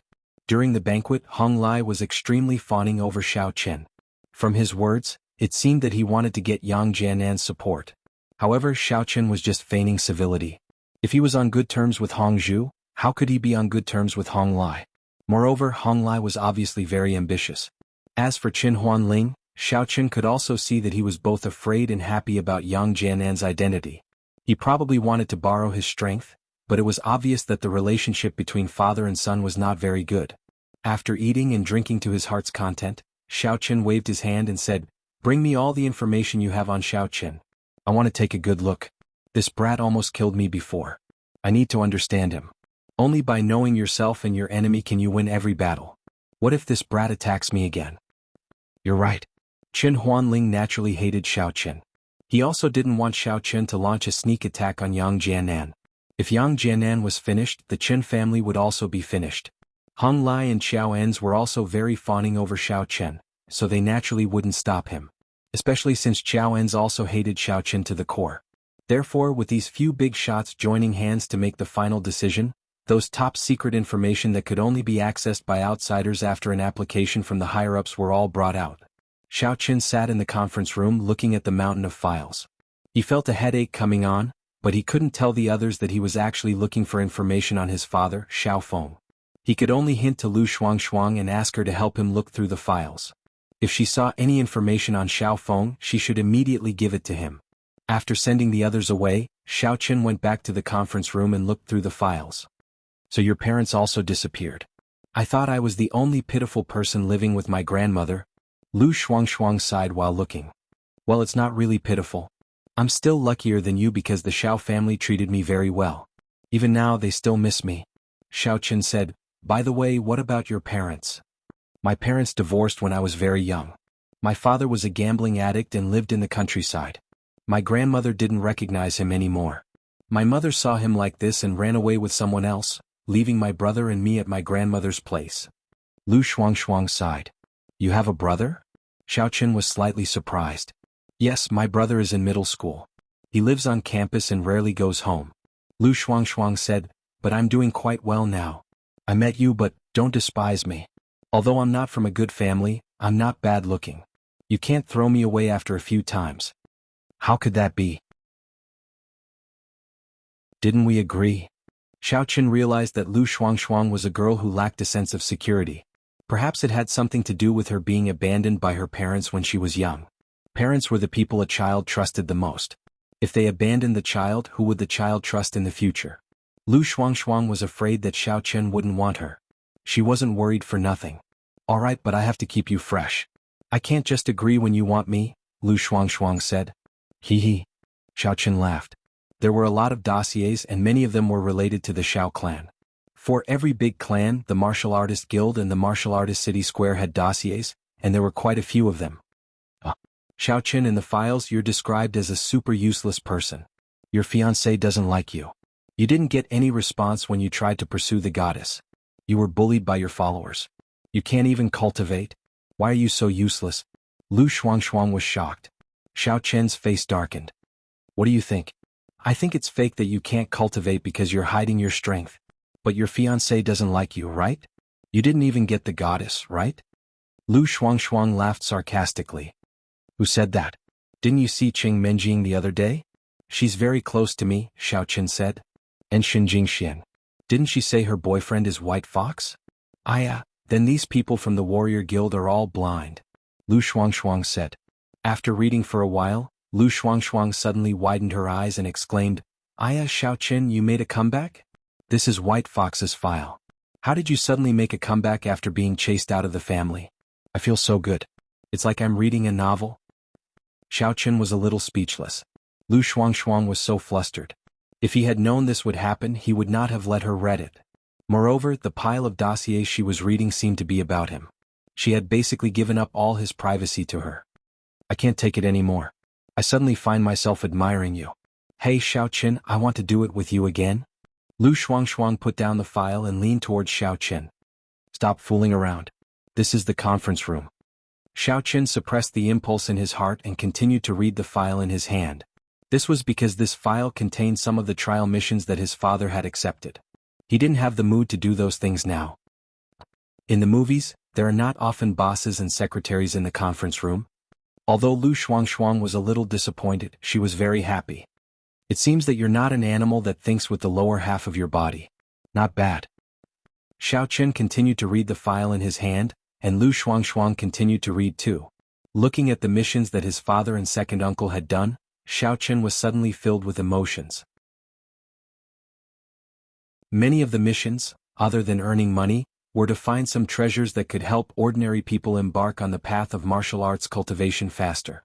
Every time such a mission appeared, they would sign up for it immediately. Later, his father and second uncle had family business. Both of them couldn't leave, so his father went on the trial missions alone. Looking at the densely packed missions, Xiao Qin felt that his father's love was as heavy as a mountain. In the Xiao family, he wasn't the only one who suffered from not being able to cultivate inner strength. He wasn't the only one who trained every day. His father was the same. He was always thinking about ways to cultivate inner strength. As the saying goes, if you stand by the river often, how can you not wet your shoes? His father's strength wasn't very high either. After participating in so many trial missions, he finally disappeared without a trace in one of them. Finally, Xiao Qin found the last trial mission that his father participated in. At this moment he was extremely excited. It's here, this is it. Hakanamada Desert, Blazing Mountain, an expedition to the ruins of an ancient sect in search of treasures. However, at the end of the file, there was an explanation for Xiao Feng's expedition. It was because Blazing Mountain had a type of true tempering fire. This was a type of heavenly flame. It was said that bathing in the water boiled by this heavenly flame could cleanse one's marrow and achieve the effect of tempering one's body. It allowed ordinary people who couldn't cultivate to embark on the path of martial arts. Of course, these were all legends. No one had ever confirmed it. However, as long as there was a glimmer of hope, Xiao Feng wouldn't give up. Therefore, this Blazing Mountain in Hakanamada Desert was definitely a place he had to go. It was also because after he went to this place, there was no news of him at all. Including Qing Menjiang's uncle, none of them returned. However, what made Xiao Qin feel strange was that there was no other introduction in the file. For example, who issued this mission, who organized it, who the other team members were, or what kind of treasures they were looking for were not mentioned. It was just a general description. This made Xiao Qin a little puzzled. After all, this file about the Xiao family was very detailed from beginning to end. It even included how he picked up girls and how he wooed Kerlin and Xinjing Xian. Furthermore, the trial missions that his father and second uncle had carried out were all very detailed, including the client, the issuer, the participants, the objective, and the rewards. However, this mission was the only one that was not detailed, as if they were purposely hiding something. Did you find it? Seeing Xiao Qin frown, Lu Shuangshuang immediately came over and looked at the file in Xiao Qin's hand. Then she asked, "Yes, I found it, but it doesn't seem to be written in detail." "I don't know why," Xiao Qin said. "Oh, let me see." Lu Shuangshuang also looked at it. Indeed, she also found that this mission was not written in detail. On her side, the mission that Xiao Qin performed with Yi Baiya as the White Fox was described in detail. But this was not the case. After thinking about it, Lu Shuangshuang said, "Could it be because this mission was not completed, so the record is not detailed? As for the others, they're only recorded in detail after the mission ends and the trial taker returns?" "That's possible." Xiao Qin listened to Lu Shuangshuang's analysis and nodded. "Then I'll ask Chen Huanling and Xiao Ens to see if they know anything." "Yes, you can ask them." Lu Shuangshuang also agreed. The two of them guessed here, but they could not guess anything. Xiao Qin stood up and opened the door of the conference room. However, Chen Huanling, Xiao Ens and Hong Lai did not wait here. They probably also knew that Xiao Qin would not be able to finish reading the information in a short time. It would take a long time. So they went to busy themselves first. In fact, Xiao Qin and Lu Shuangshuang also watched until the sky turned dark. It was now 9 o'clock in the evening. "Come here." Xiao Qin casually called over a warrior disciple who was patrolling back and forth in the warrior guild not far away. "Hello, Deputy Leader Yang." When the disciple heard Xiao Qin calling him, he immediately came over. "Do you need any help? You go and call Chen." "Deputy President and Xiao Ens, I have something to talk to them about. Just as Xiao Chen wanted to say Chen Huanling, he suddenly remembered that he was his son, so he could not directly call him by his name. The disciple obviously knew who Xiao Chen was, so he immediately turned around and left after receiving the order. Not long after, Chen Huanling and Xiao Enz came over. They knew that Xiao Chen did not leave, so they worked overtime in the warrior guild and did not leave early. As expected, Xiao Chen had something to talk to them about. Deputy Leader Yang, what's the matter? Xiao Enz walked over and asked from afar. Yang Tan, have you finished reading? Chen Huanling also asked.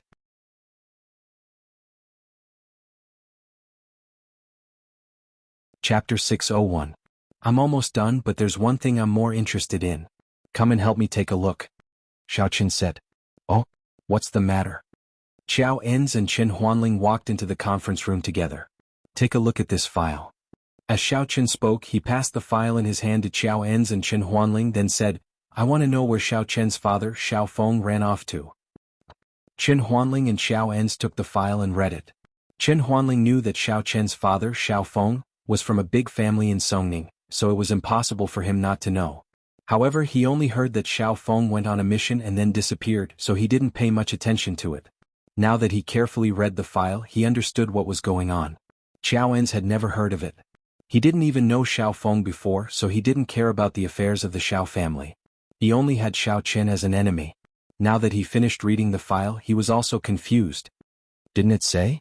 Xiao Feng went to the Hakanamada desert to look for the ruins of the fiery mountain. Xiao En said after reading the file. Yes, he disappeared after he went there. Chen Huanling also nodded. He was a little puzzled as to why Yang Tan would care about this thing. Are there any specific details? Xiao Chen thought for a moment and said, this fiery mountain is the ruins of an ancient sect, right? Could it be that Xiao Feng went there to cultivate so he won't come back? When he comes back and finds out that I forced his son, will he seek revenge on me? This shouldn't be possible, right? Chen Huanling was surprised. This was too far-fetched. He never thought of this possibility. However, if he thought about it carefully, it was not impossible. This is a little suspicious. Xiao Enz also said. So, do you have any specific details?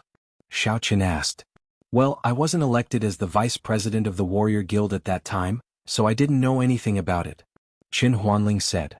I've just arrived, so I don't know. Xiao Enz echoed, we can only check the background and see if there are any details about this trial mission. Alright, you guys check it now. Xiao Chen nodded, I'm very interested in the Blazing Mountain ruins. If you have any relevant information, bring it to me. I'll wait for you here. It's a good time to take a break. I've been reading for a long time and I'm a little tired. Chen Huanling and Xiao Enz nodded and said, alright, we'll go investigate right now. The two quickly left the conference room and closed the door, letting Xiao Chen have a good rest. Lu Shuangshuang had nothing to do at the moment, so she looked at Xiao Chen. In fact, she didn't know why today, but she wanted to be intimate with Xiao Chen. However, she remembered that Xiao Chen said that this was a conference room, so she didn't continue. Instead, she stood up and strolled back and forth in the conference room to see if there was anything interesting to do here. Xiao Chen didn't pay attention to her. He closed his eyes to rest and gently operated the Heart Sutra chant, preparing to take advantage of this time to cultivate. Although Xiao Chen's cultivation speed was a lot slower without the assistance of medicinal liquid and spirit jades, there was no harm in being diligent. However, what surprised Xiao Chen was that as soon as he started operating the Heart Sutra chant, a warm current spontaneously appeared in his dantian and instantly rushed to the meridians of his body. Xiao Chen suddenly felt that something was wrong. This feeling made his heart tremble, and his expression instantly became dignified. I'm about to break through. This feeling was similar to the previous few breakthroughs. It was the feeling of water overflowing from the dantian when it was full.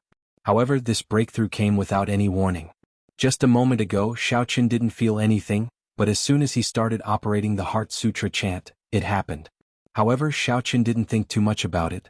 As he operated the Heart Sutra chant, the Yuan Qi flowed along the meridians starting from the dantian, and finally flowed back to the dantian. As the Yuan Qi continued to increase, Xiao Chen also took a deep breath, knowing that the breakthrough was imminent. Boom! After about 10 minutes, Xiao Chen's body suddenly shook.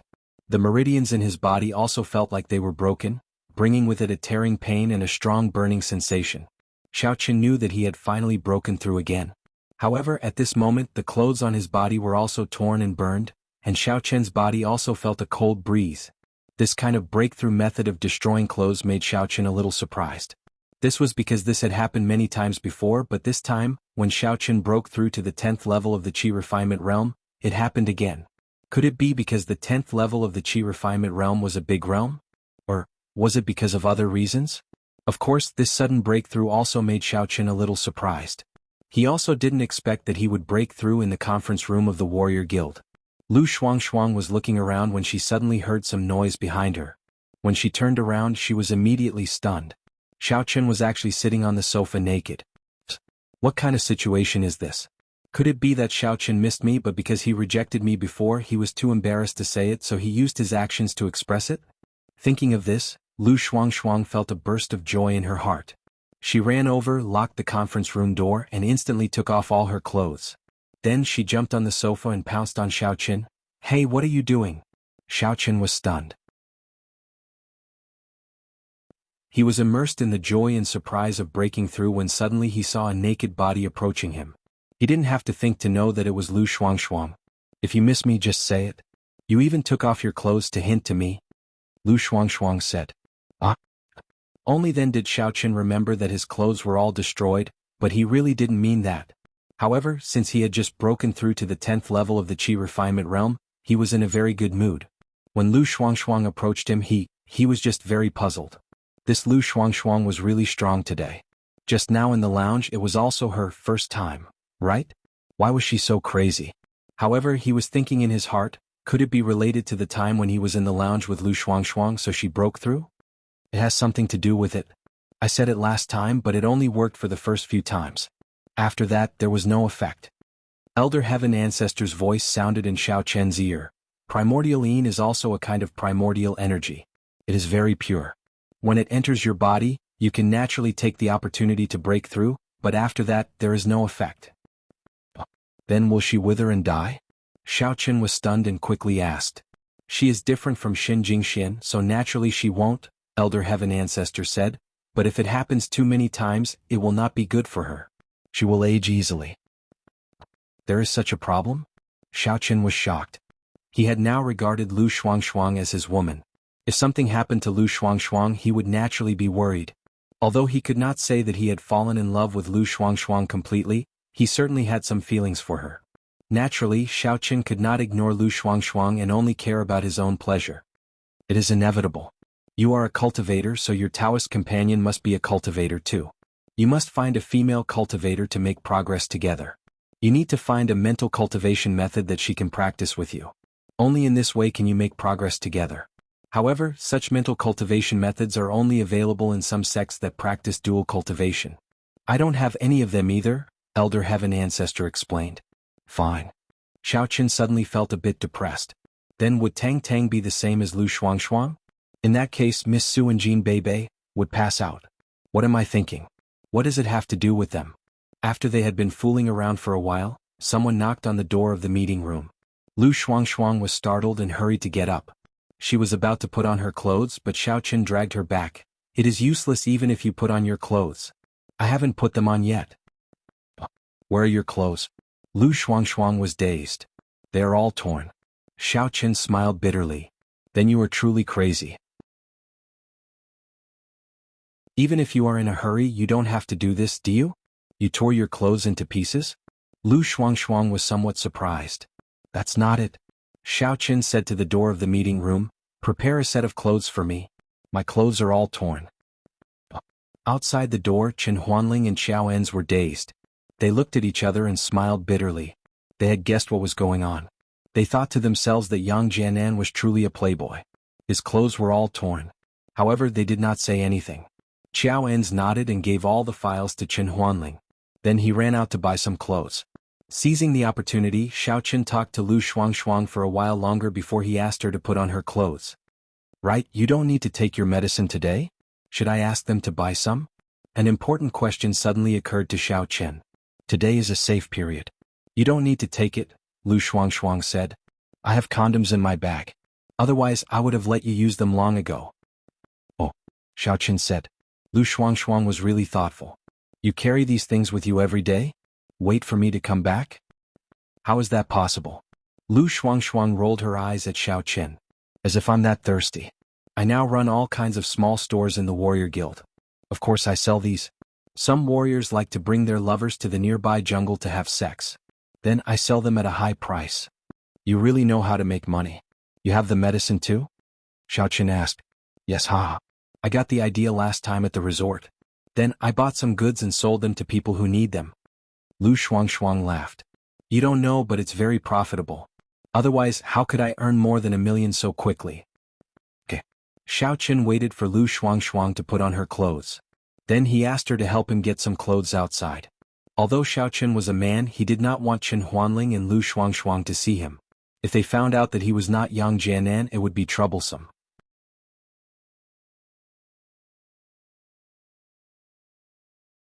Chapter 602. Lu Shuangshuang walked over and opened the door. She took the new clothes that Xiao En's bought and handed them to Xiao Qin. Xiao Qin quickly put on the clothes and walked to the door to open it. Sorry? I was a little crazy just now. Xiao Qin naturally couldn't say that it was because of a breakthrough, but no one would doubt this reason. Haha, Deputy Team Leader Yang is young and strong, so it's understandable. Xiao En's laughed but didn't care. By the way, Deputy Team Leader Yang, we have found the information you wanted. Do you want to take a look? And let me see. Xiao Qin couldn't wait to reveal the truth. He was already a refinement stage 10th level cultivator, only one step away from the foundation building stage. As long as he succeeded in the foundation building stage, he wouldn't have to be afraid of Xia Zhili anymore. Xia Zhili seemed to be only a 5th or 6th level martial artist. As long as he killed him secretly, he believed that the other people in the Supernatural Investigation Bureau wouldn't be the same as him. He would always have a chance to cancel Xiao Chen's wanted order. Of course, this was only an ideal situation. Maybe Xia Zhili, that old bastard, had hidden his strength or some trump card. Xiao Chen wouldn't be so stupid as to act rashly. The information is here. Xiao En's put the information on the tea table in the conference room and sat down with Chen Huanling. Deputy Team Leader Yang, according to our investigation, this mission is a bit strange. But although it's strange, according to what you think, the possibility of Xiao Feng coming back from learning is almost zero. Oh. Xiao Chen didn't show anything. He just picked up the file and flipped through it. This file was the trial mission from that year. It's a mission issued by a martial arts sect? Xiao Chen looked at the situation in this file and was a little surprised. Generally speaking, martial arts sects had their own outstanding disciples. They didn't need to issue a trial mission to do any mission, especially this kind of small mission. There were only 6 people in a team to explore. This was something they could have gathered themselves, but now they issued a mission from a small place like Songning. It was somewhat strange. It was understandable to go to a place like Lan City, but now, what sect is this? Xiao Chen asked. I'm not sure about that. It's not written in the dossier. Xiao En shook his head. What we know is what's in the dossier. What's not in the dossier we don't know either because we didn't handle it. Then who was in charge of this mission? Why is it so vague? Xiao Chen frowned. Although this file had some content, it was completely vague. It only roughly described the situation of the mission. It didn't even say who the client was and what the mission was about. It only said to explore the ruins, but this exploration was too general. There are 2 possibilities. One is that the client of the mission is quite powerful. If it's really a big sect, then we have no choice but to keep it a secret. This is because the local warrior guild is only a deterrent to those loose cultivators and ordinary families. However, if it involves the true martial arts family or ordinary sects, then it won't be so effective. If it's a martial arts sect, then it won't have any deterrent power, Xiao En said. There's another possibility, which is that someone deliberately concealed it at that time. After all, even if it's not disclosed to the public, it's not a big deal to file it internally, but I don't think it's justifiable that there's no record internally, Chen Huanling said. Because the other party was his son, he didn't hide anything and said what he thought. Who was in charge of this mission at that time? Xiao Chen nodded and asked. It's someone from the warrior guild. It's Qing Nanlu, Chen Huanling said. He was the vice president of the warrior guild at that time. Qing Nanlu? Isn't he dead? Xiao Chen was stunned. He knew this Qing Nanlu. He was Qing Minjing's 3rd grandfather. When he passed away, he and the Xiao family attended the funeral. At that time, there was no news of his father's disappearance. So, the Xiao family and the Qing family had a marriage relationship, but he was actually in charge of it? Was there something wrong with him? But this person was already dead. Xiao Qin couldn't ask him even if he wanted to. But no matter what, there was one thing Xiao Qin could be sure of, and that was that this matter was related to the Qing family. Thinking of this, Xiao Qin decided to go to the Qing family and look for Qing Zhongfan and Qing Mingqiang. In the past, Xiao Qin was afraid of alerting the enemy, and he was also afraid that his strength was not enough. But now it didn't matter. He was already wanted, and he had already done what he needed to do. The Qing family didn't matter anymore. He's dead, but the Qing family was the vice president at that time. It was also after he passed away that I had the opportunity to fill the vacancy after a few years of hard work. Qin Huanling nodded and said, "Okay, I got it." Xiao Qin nodded. "It seems that the Xiao family is no longer a threat to me, but I don't know where Xiao Qin is. But if you have Xiao Qin's whereabouts, don't act rashly. Report to me immediately, and I will find a way to deal with it." "Okay, no problem." Qiao Enz and Qin Huanling nodded. Xiao Qin didn't say anything else and directly left the warrior guild with Lu Shuangshuang. "Uncle Qin, congratulations. Vice team leader Yang will take over the position of team leader," Qiao En said with a smile. "Well, in our Qin family he is the only one who can live up to expectations," Qin Huanling said proudly. After leaving the warrior guild, Xiao Qin directly said to Lu Shuangshuang, "I will send you back." "Well?" Lu Shuangshuang nodded. Will you still look for me? There will be a chance Xiao Qin was a little speechless by Lu Shuangshuang's question. Indeed, if he sent Lu Shuangshuang back, he might not come to the warrior guild for a long time, and he would not look for Lu Shuangshuang. "It's okay. I know you want to look for your father." Lu Shuangshuang laughed.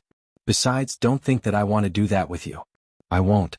Even if you come looking for me, I won't agree." Well, Xiao Qin knew that Lu Shuangshuang was comforting him, telling him not to care too much about her feelings. However, the more it was like this, the more Xiao Qin felt that Lu Shuangshuang was good. This girl, from his initial hatred of her to gradually getting to know her, made Xiao Qin see a different Lu Shuangshuang. "You don't lack money now. At your age you should go to university, right?" Xiao Qin thought for a while and asked, "Are you willing to go to university? Can I help you?" With Xiao Qin's current identity as Yang Jianan, it was not difficult for him to go to any university. As long as he arranged to go there in the name of a mission, it would be fine and no one would ask too much. Lu Shuangshuang was a little confused. How could she not want to go to university? When she attended the class reunion, she saw that everyone was going to university, and she was the only one who entered society early. She was a little envious.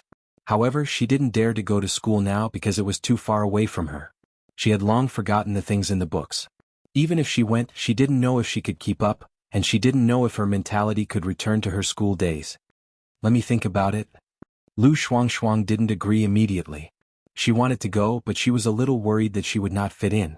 With her current experience in society, it would be difficult for her to have a real friendship with her classmates when she went to school. She would worry about gains and losses a lot, and she could no longer make friends aimlessly like when she was a student. "Well, let me know when you think about it." Xiao Qin nodded. They arrived at Lu Shuangshuang's home. Xiao Qin sent her back home, but he didn't follow her in. He returned to the car. He was going to visit the Qing family. Of course, he couldn't use his current appearance to go to the Qing family. He was going to change his clothes and use his original appearance. Xiao Qin parked the car in a parking lot casually. He got out of the car, changed his appearance casually, and walked in the direction of the Xiao family. Of course, he wasn't going to greet the Xiao family. He was going to sneak into his room, change his clothes, and leave.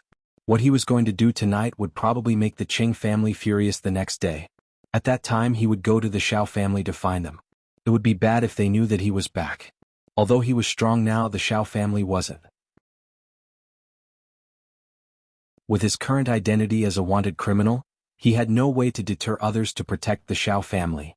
The Qing family liked to vent their anger on others the most, so if they found out that he went to the Qing family from the Xiao family, it would definitely be bad for the Xiao family. Xiao Qin didn't dare to guarantee that his second uncle had good acting skills. It would be bad if they found out that there was something wrong with him. He might as well just come and leave. With Xiao Qin's current strength, sneaking into the Xiao family's house and entering his room was a piece of cake. Xiao Qin didn't even turn on the lights. He carefully entered the bathroom, closed the door, and turned on the hot water to take a shower. Previously he was intimate with Lu Shuangshuang, but he couldn't take a shower in the warrior guild. He could only come back to take a shower. He didn't want to go to the Qing family covered in sweat. Xiao Chen's six senses were strong, so he could see things in the dark. Therefore he could take a shower in the dark. The other members of the Xiao family wouldn't notice that someone had come back from outside the villa. As for the sound of water, the walls of the villa were very soundproof, so it was impossible to hear it from outside. After taking a shower, Xiao Chen didn't put on the clothes from before. Instead, he took a bath towel and walked out of the bathroom. However, as soon as he entered the bedroom, he was shocked. Because there was someone sitting in the dark on the bed in his bedroom. This situation gave Xiao Chen a shock. And the person in the dark was also shocked. She didn't expect that there would be someone in the room. She subconsciously screamed and turned on the switch of the dual control lights on the side of the bed. In fact, in his shock, Xiao Chen had already seen who this person was. However, he didn't expect that she would suddenly turn on the lights. This change made Xiao Chen's body slightly stiffen. "Brother?" The person on the bed was Xiao Xiao. She looked at the naked Xiao Chen in the middle of the room and was a little stunned.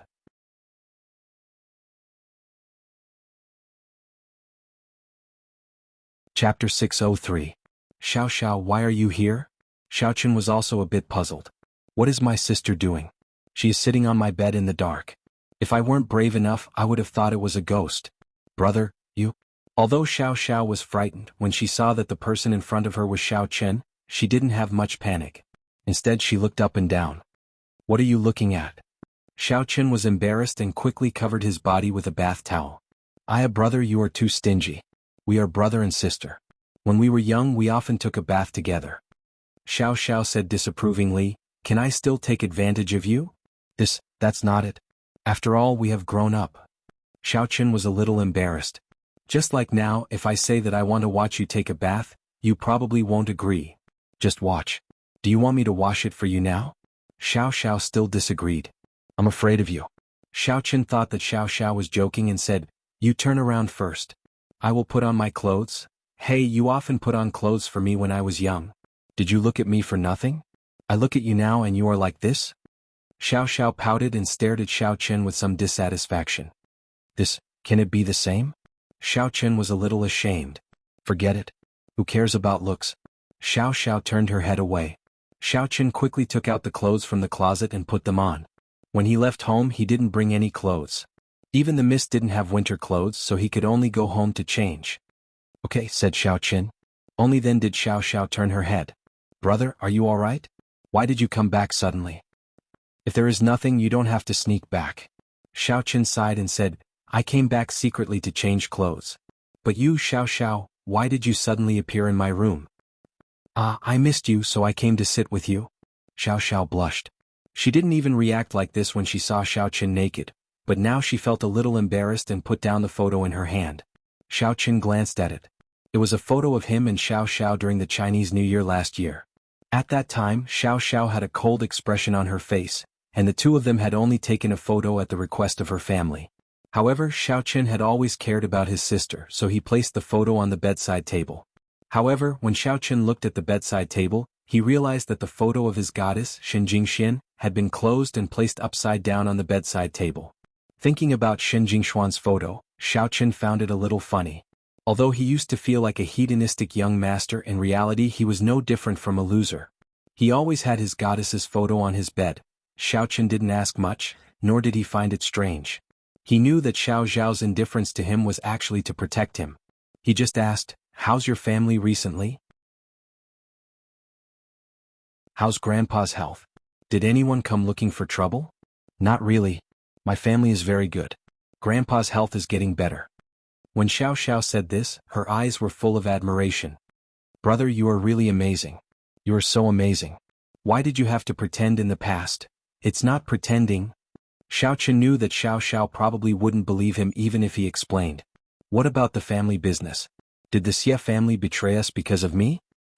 No, the Xie family has always been very well behaved and cooperative with our family.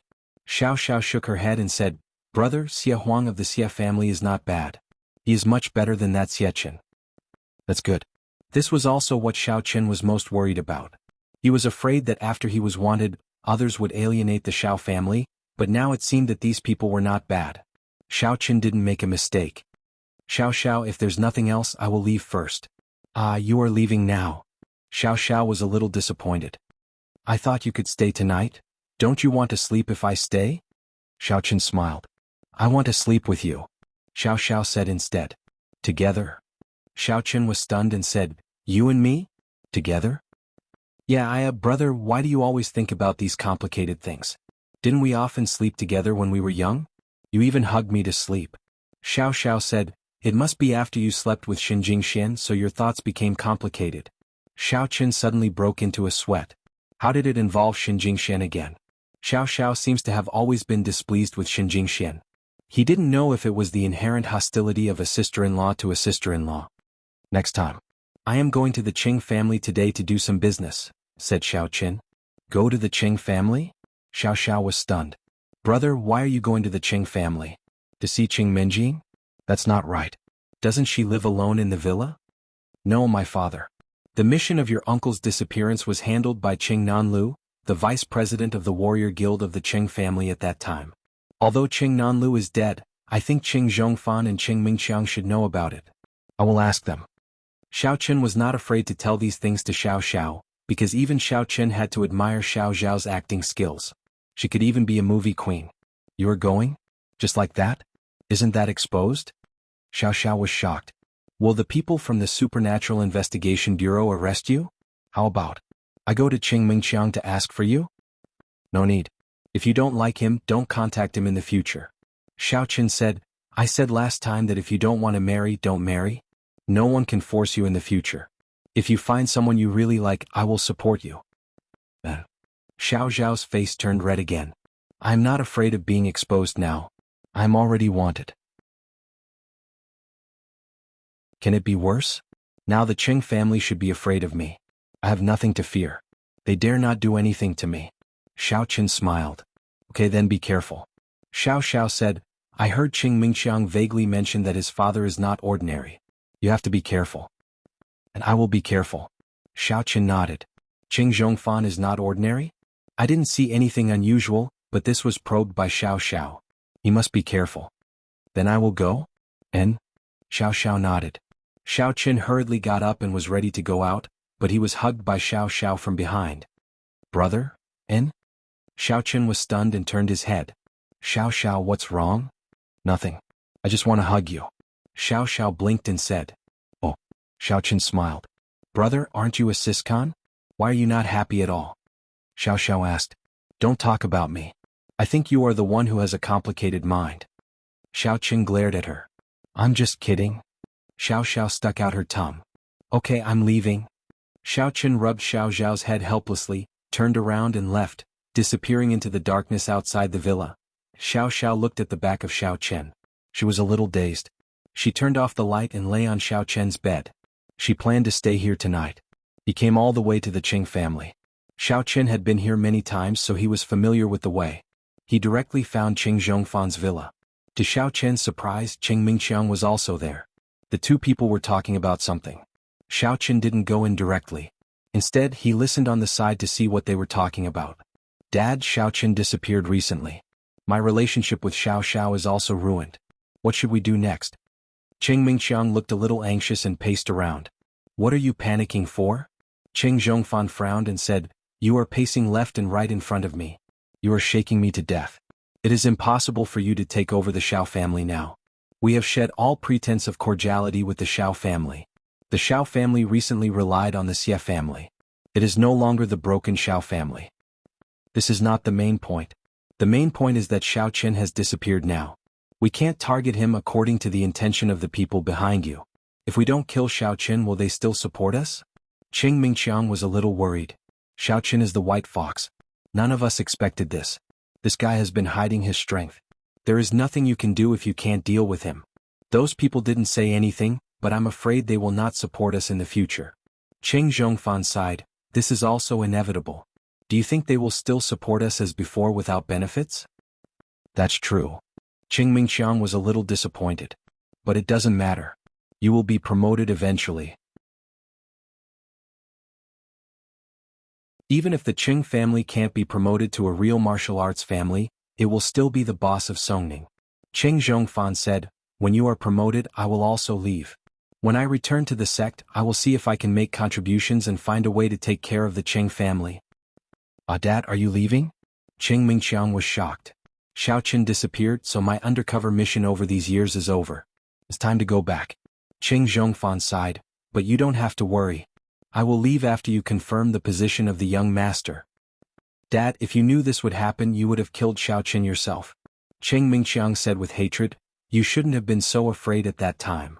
No, the sect behind me wants to kill Xiao Qin and the Xiao family, but we can't let others know that we did it, and we can't involve the sect behind it. They seem to want to lure someone out. Qing Zhongfan said. Lure who? I don't know the details. After Qing Zhongfan answered this sentence subconsciously, he was stunned because the voice that asked was not Qing Mingqiang, but another abrupt voice. He turned around in fright, only to see Xiao Qin standing at the door with a faint smile on his face. Xiao Qin. Qing Zhongfan's eyes widened, and he looked at Xiao Qin incredulously.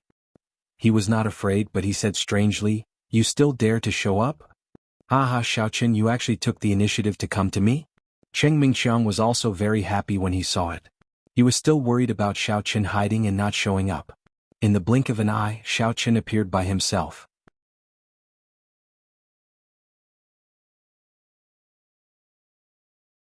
Chapter 604. It's really strange.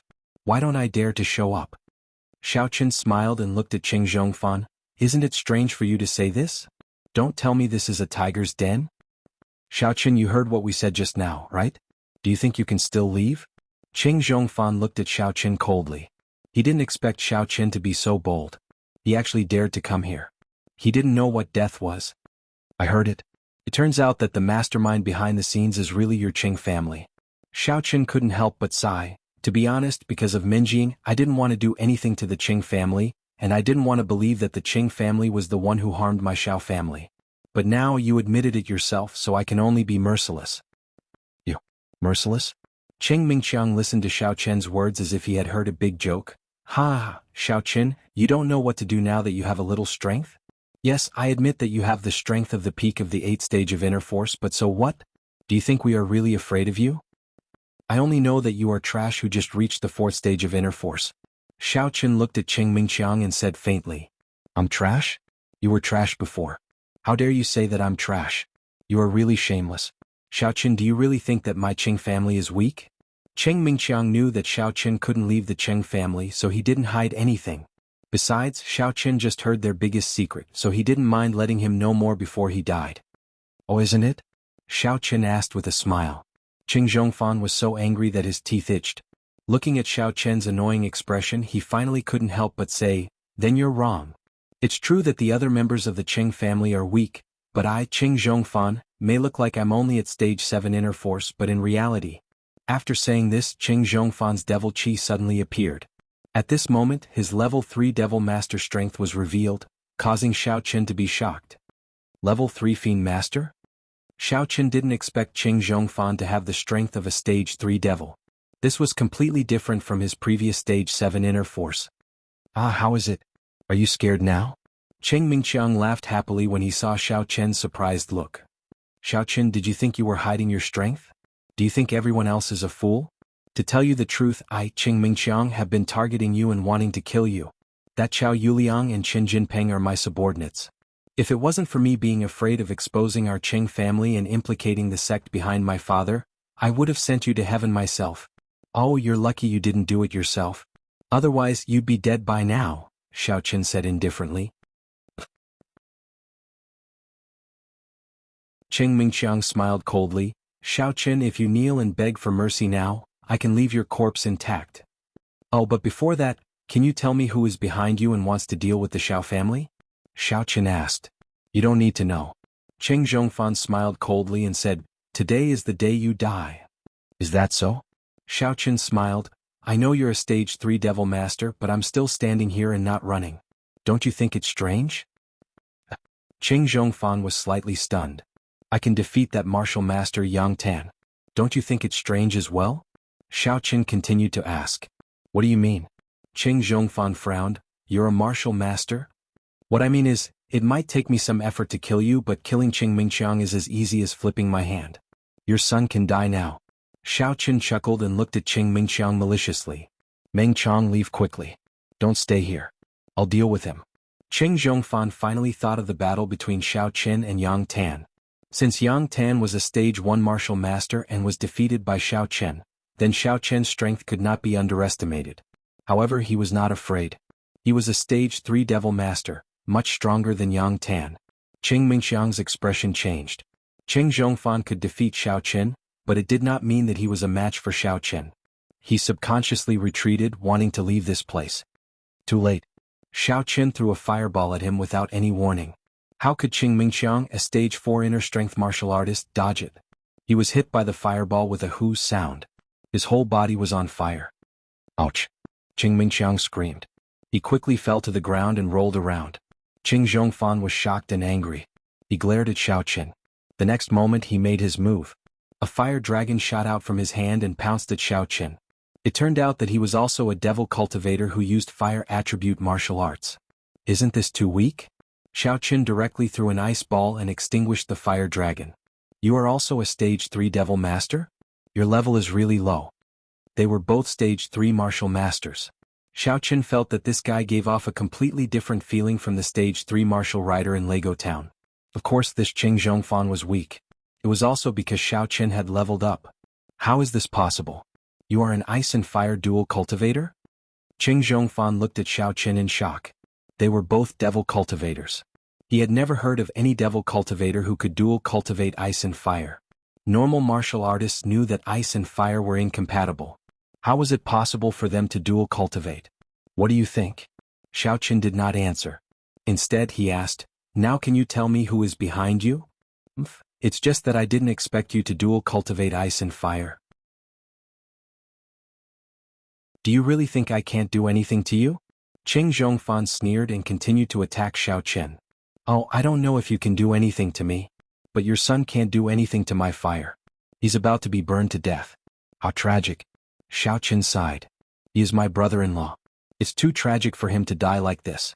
Menjing can't scold me when I get home, right? Eh? Qing Zhongfan was stunned.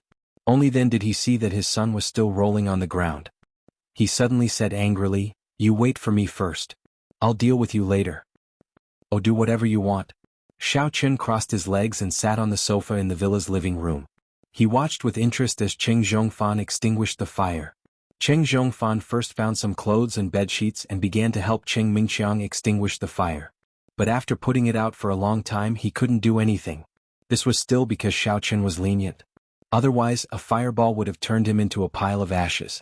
However, Xiao Chen still had to ask some questions.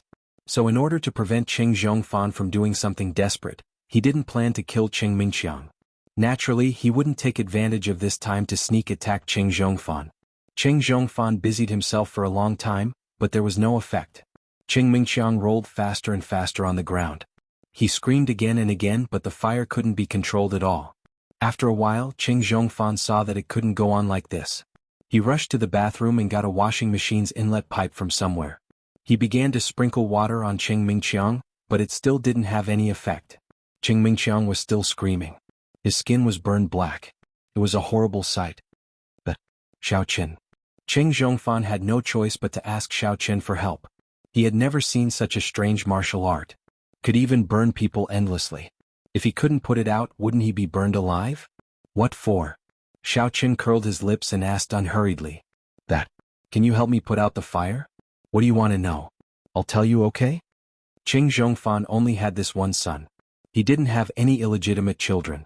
If he was burned to death, then he would cry to death. Oh, you should have said it earlier. Xiao Chen threw a water ball, and the fire on Qing Mingxiang's body was extinguished. However, he was also gasping for breath on the ground. Obviously, even if he was a martial artist, he was burned badly and almost died. Qing Zhongfan was very angry in his heart. Did I say it earlier? Wouldn't it be fine if you don't burn? However, he didn't dare to be serious with Xiao Chen. He had tasted Xiao Chen's power. At this time, Qing Mingxiang was half dead from the fire. He couldn't escape. He could only lie on the ground. He was afraid that if he angered Xiao Chen would really kill Qing Mingxiang. Xiao Chen, what do you want to know? Qing Zhongfan could only swallow his anger for his son. There was no other way. He wanted to kill Xiao Chen at once, but it was impossible. If he dared not, then Xiao Chen would definitely kill Qing Mingxiang. Tell me what you have done to the Xiao family all these years. Xiao Chen said, If you say it well, I'll forget about today's matter. If you say it badly, even if Minjing scolds me, I will kill Qing Mingqiang. This kid is too wicked. He even wants to occupy my sister. He really doesn't know what's good for him. But, young hero Xiao, can't I say it? Don't threaten me first. Qing Zhongfan had no choice but to say, in the beginning it was my uncle Qing Nanlu's idea to deal with the Xiao family. He is a martial artist like me. Martial artist? Xiao Qin frowned. Recently he had heard this word more than once. There were several kinds of sections. Now, the common sects in the secular world were basically ordinary sections. As for the pugilistic world, it was a higher level. People from the pugilistic world rarely appeared in the secular world. For example, Granny Nanshan and Kai Wujin were from the pugilistic world. Xiao Qin hadn't expected Qing Nanlu and Qing Zhongfan to be from the pugilistic world too. This made his heart tremble. If it was an ordinary sect, as the deputy leader of the Supernatural Investigation Bureau's Team B, it wouldn't be a problem for him to investigate. However, the martial arts world was not his scope. Xiao Qin didn't know if Team A had the authority to investigate, but he didn't. It seemed that his opponent was really strong. However, Xiao Qin didn't understand. Was a small Xiao family worth the martial artist taking action? Even the true martial families and ordinary true martial sects would disdain to make a move on the Xiao family, right? Not to mention the martial artists.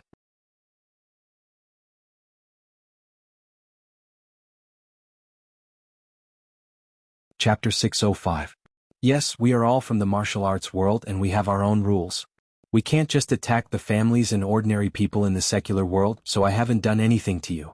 Instead, I trained Qiao Yuliang and Qin Jinping through Meng Qiang to attack you. Qing Zhongfan explained, I didn't expect you to hide your strength so well. Your strength is actually not inferior to mine. This was the truth of Qing Zhongfan. In just one exchange he knew that he was not 100% sure that he could defeat Xiao Qin. In that case he would not take the risk. What? Did the Xiao family offend you? Xiao Qin asked angrily. They didn't offend me. Actually, I don't know the sect's intentions. Qing Zhongfan said, my uncle Qing Nanlu and I are only outer sect disciples of the martial arts world sections. We know very little, but the sect promised that if we deal with the Xiao family, they will help us upgrade the Qing family to a real martial arts family. What's the name of your sect? What did they just say about luring someone out to deal with us? Xiao Qin asked after some thought. Our sect is called the Quishan sect. It's a demonic sect. As for why, I don't know. They just said that they want us to deal with the Xiao family as much as possible so that they can lure out the person they are looking for. Qing Zhongfan said, they won't tell me the specifics and I don't dare to ask. What else do you know? What kind of trial mission did my father go on? Xiao Qin frowned. This Qing Zhongfan was a lackey. I don't know. The whole mission was arranged by the Quishan sect for my uncle. I only know that they went to explore the ruins of the Fire Mountain in the Hakanamata Desert. I don't know the specifics so I didn't ask, Qing Zhongfan said. Qing Zhongfan, you're making things difficult for me. You don't know anything and you want me to let you go? Xiao Qin looked at Qing Zhongfan coldly. But I really don't know. I'm just a nobody. I'm here to carry out this mission. Qing Zhongfan said, my uncle Qing Nanlu might know about the trial, but he is no longer here. Besides, don't think that I'm really afraid of you. In fact, if it weren't for Qing Mingqiang, I would have killed you already. Xiao Qin stood up. Look at you. You think you're pretty strong? Let me tell you, I've killed more than one martial artist. I've killed many martial artists. I've even reached the 3rd level. I've killed a few. Why don't we spar? If you don't attack Qing Mingqiang, I'll fight you fairly, Qing Zhongfan said. That's hard to say. I might accidentally injure him. Xiao Qin smiled. His expression seemed to be telling Qing Zhongfan that he would definitely accidentally injure him. You're shameless. Qing Zhongfan was furious. I'm shameless, right? Then I'll burn Qing Mingqiang to death first. Xiao Qin said unhurriedly. Fine. What do you want? Qing Zhongfan was about to be driven mad by Xiao Qin. Elder Heaven Ancestor, can you let this person be my spy? He can give me information or something. Xiao Qin asked the Elder Heaven Ancestor in his heart. He thought that if Qing Zhongfan returned to the sect, it would be good to ask him to help inquire about some things. That can't be done unless you let Xiaoma take over your body. But if you take over such a trash, and Xiaoma will lose his original ability. It's not worth it. The Elder Heaven Ancestor thought about it and said, I am master, don't let me take over his body. He's too weak and his body isn't suitable for me to cultivate. I'll be crippled after I go over. Master, don't tell me you don't want me anymore? And Xiaoma was also shocked and said quickly, oh, forget it then. Xiao Qin felt that this in Xiaoma was still very useful. It wasn't worth wasting him like this. Forget it. Qing Zhongfan, ask me about my father's disappearance again. Xiao Qin also saw that this guy really didn't know. Otherwise, he wouldn't have such a crazy expression. Then I will find a chance to ask you again. Don't think about waiting for me to leave to take revenge on the Xiao family. If you take revenge on the Xiao family, I can also secretly take revenge on the Qing family. You saw the situation just now, right? If I burn the Qing family, you won't even be able to put out the fire. Yes, yes. Qing Zhongfan's heart suddenly trembled. If Xiao Qin didn't remind him, he really wanted to encourage the Qing family to deal with the Xiao family. But now that he thought about it, it was tantamount to courting death. He couldn't crack Xiao Qian's strange fire martial skill. If he really burned the Qing family, then he could only cry. Don't think about looking for me. Even the Supernatural Investigation Bureau can't find me, let alone a useless person like you. Xiao Qin reminded him. He wasn't afraid of anything, but if this guy said with great fanfare that Xiao Qin appeared in Songning, it would bring him some trouble. I understand this. Qing Zhongfan nodded. If I say so, how can I ask for information for you? I'm not stupid. Yes, I hope we can have a pleasant cooperation. You said it yourself earlier that you want to return to your sect. I can't find your sect, but Qing Mingqiang is right here. Even if he's my brother-in-law, if you don't behave yourself, I'll kill him all the same. Xiao Qin threatened. I know. Qing Zhongfan responded gloomily. He never thought that Xiao Qin, who he had always looked down on, would one day sit on his head and shit on him. He didn't dare to resist. Things were really different now. Oh, then goodbye. Xiao Qin nodded and turned to leave. He said, you can sneak up on me. If I'm not that stupid. You must be ready. As soon as I sneak up on you, you sneak up on Qing Mingqiang and then say that I deserved it. Do you really think I'm a fool? Qing Zhongfan snorted. Oh, up to you. Xiao Qin found it funny and left. Who?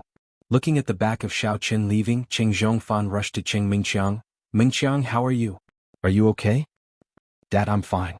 Xiao Qin obviously wanted to torture me. If he wanted to kill me, it would be easy, but he didn't do so. I hate him. Qing Mingqiang said with hatred, I want revenge. Revenge is a must, but not now. Your strength is too low and I can't expose my strength in public.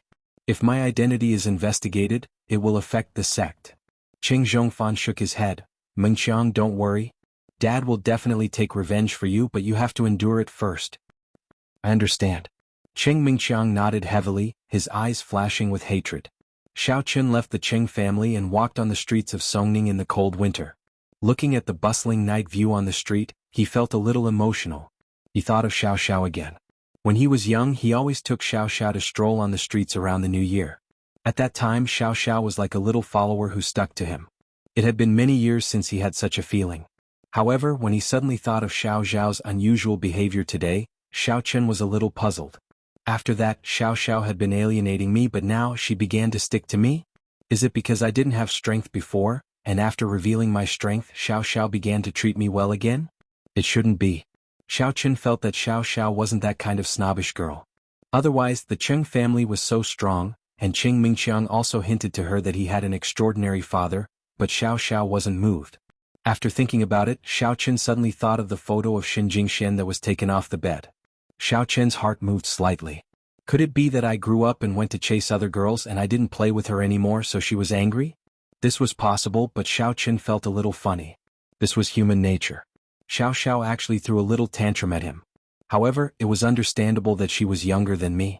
When can I hold Xiao Xiao's hand and walk on the street full of New Year's goods like when I was a child? Xiao Qin felt that he was a little lonely now. He must find a way to change all this. At this moment he didn't change his face. Anyway, as long as Qing Zhongfan wasn't stupid, he probably wouldn't chase him.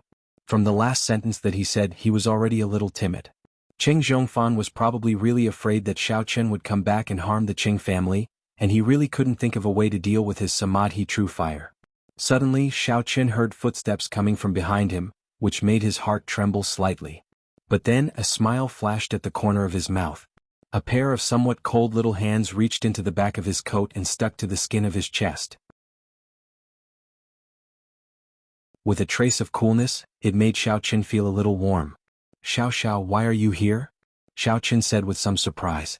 He hadn't felt this feeling for many years. When he was a child, Xiao Xiao always liked to do this and let him warm her hands. I couldn't sleep, so I came out for a stroll. I saw you.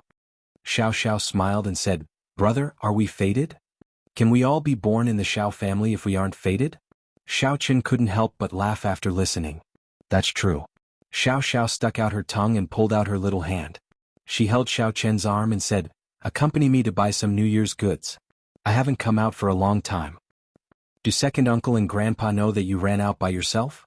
Asked Xiao Chen. Of course they don't know. Besides, I'm already so big. I don't need to tell them when I come out. Xiao Xiao said and naturally leaned on Xiao Chen's body. Ahem. Xiao Chen's face suddenly became a little unnatural. He felt a strange softness on his arm. He couldn't help but say, Xiao Xiao, why are you wearing so little when you come out? You have grown up. You have to pay attention to your relationship with me. Xiao Xiao was stunned and then thought of something. She blushed and said, Brother, why are your thoughts always so complicated? We were like this every time when we were young and you didn't think much about it. Now you must have slept with Xinjing Shen a lot and that's why you became like this. You think about problems in a perverted way. She has led you astray. You're tuning in to the Han Li's Wuxia Chronicles YouTube channel. We're so grateful for your support and don't forget to subscribe to join us on this incredible journey through captivating stories. Your generosity through donations truly makes a world of difference, as it's the primary source of revenue that allows me to expand and enhance this channel for you. Thank you from the bottom of my heart for being a part of this adventure.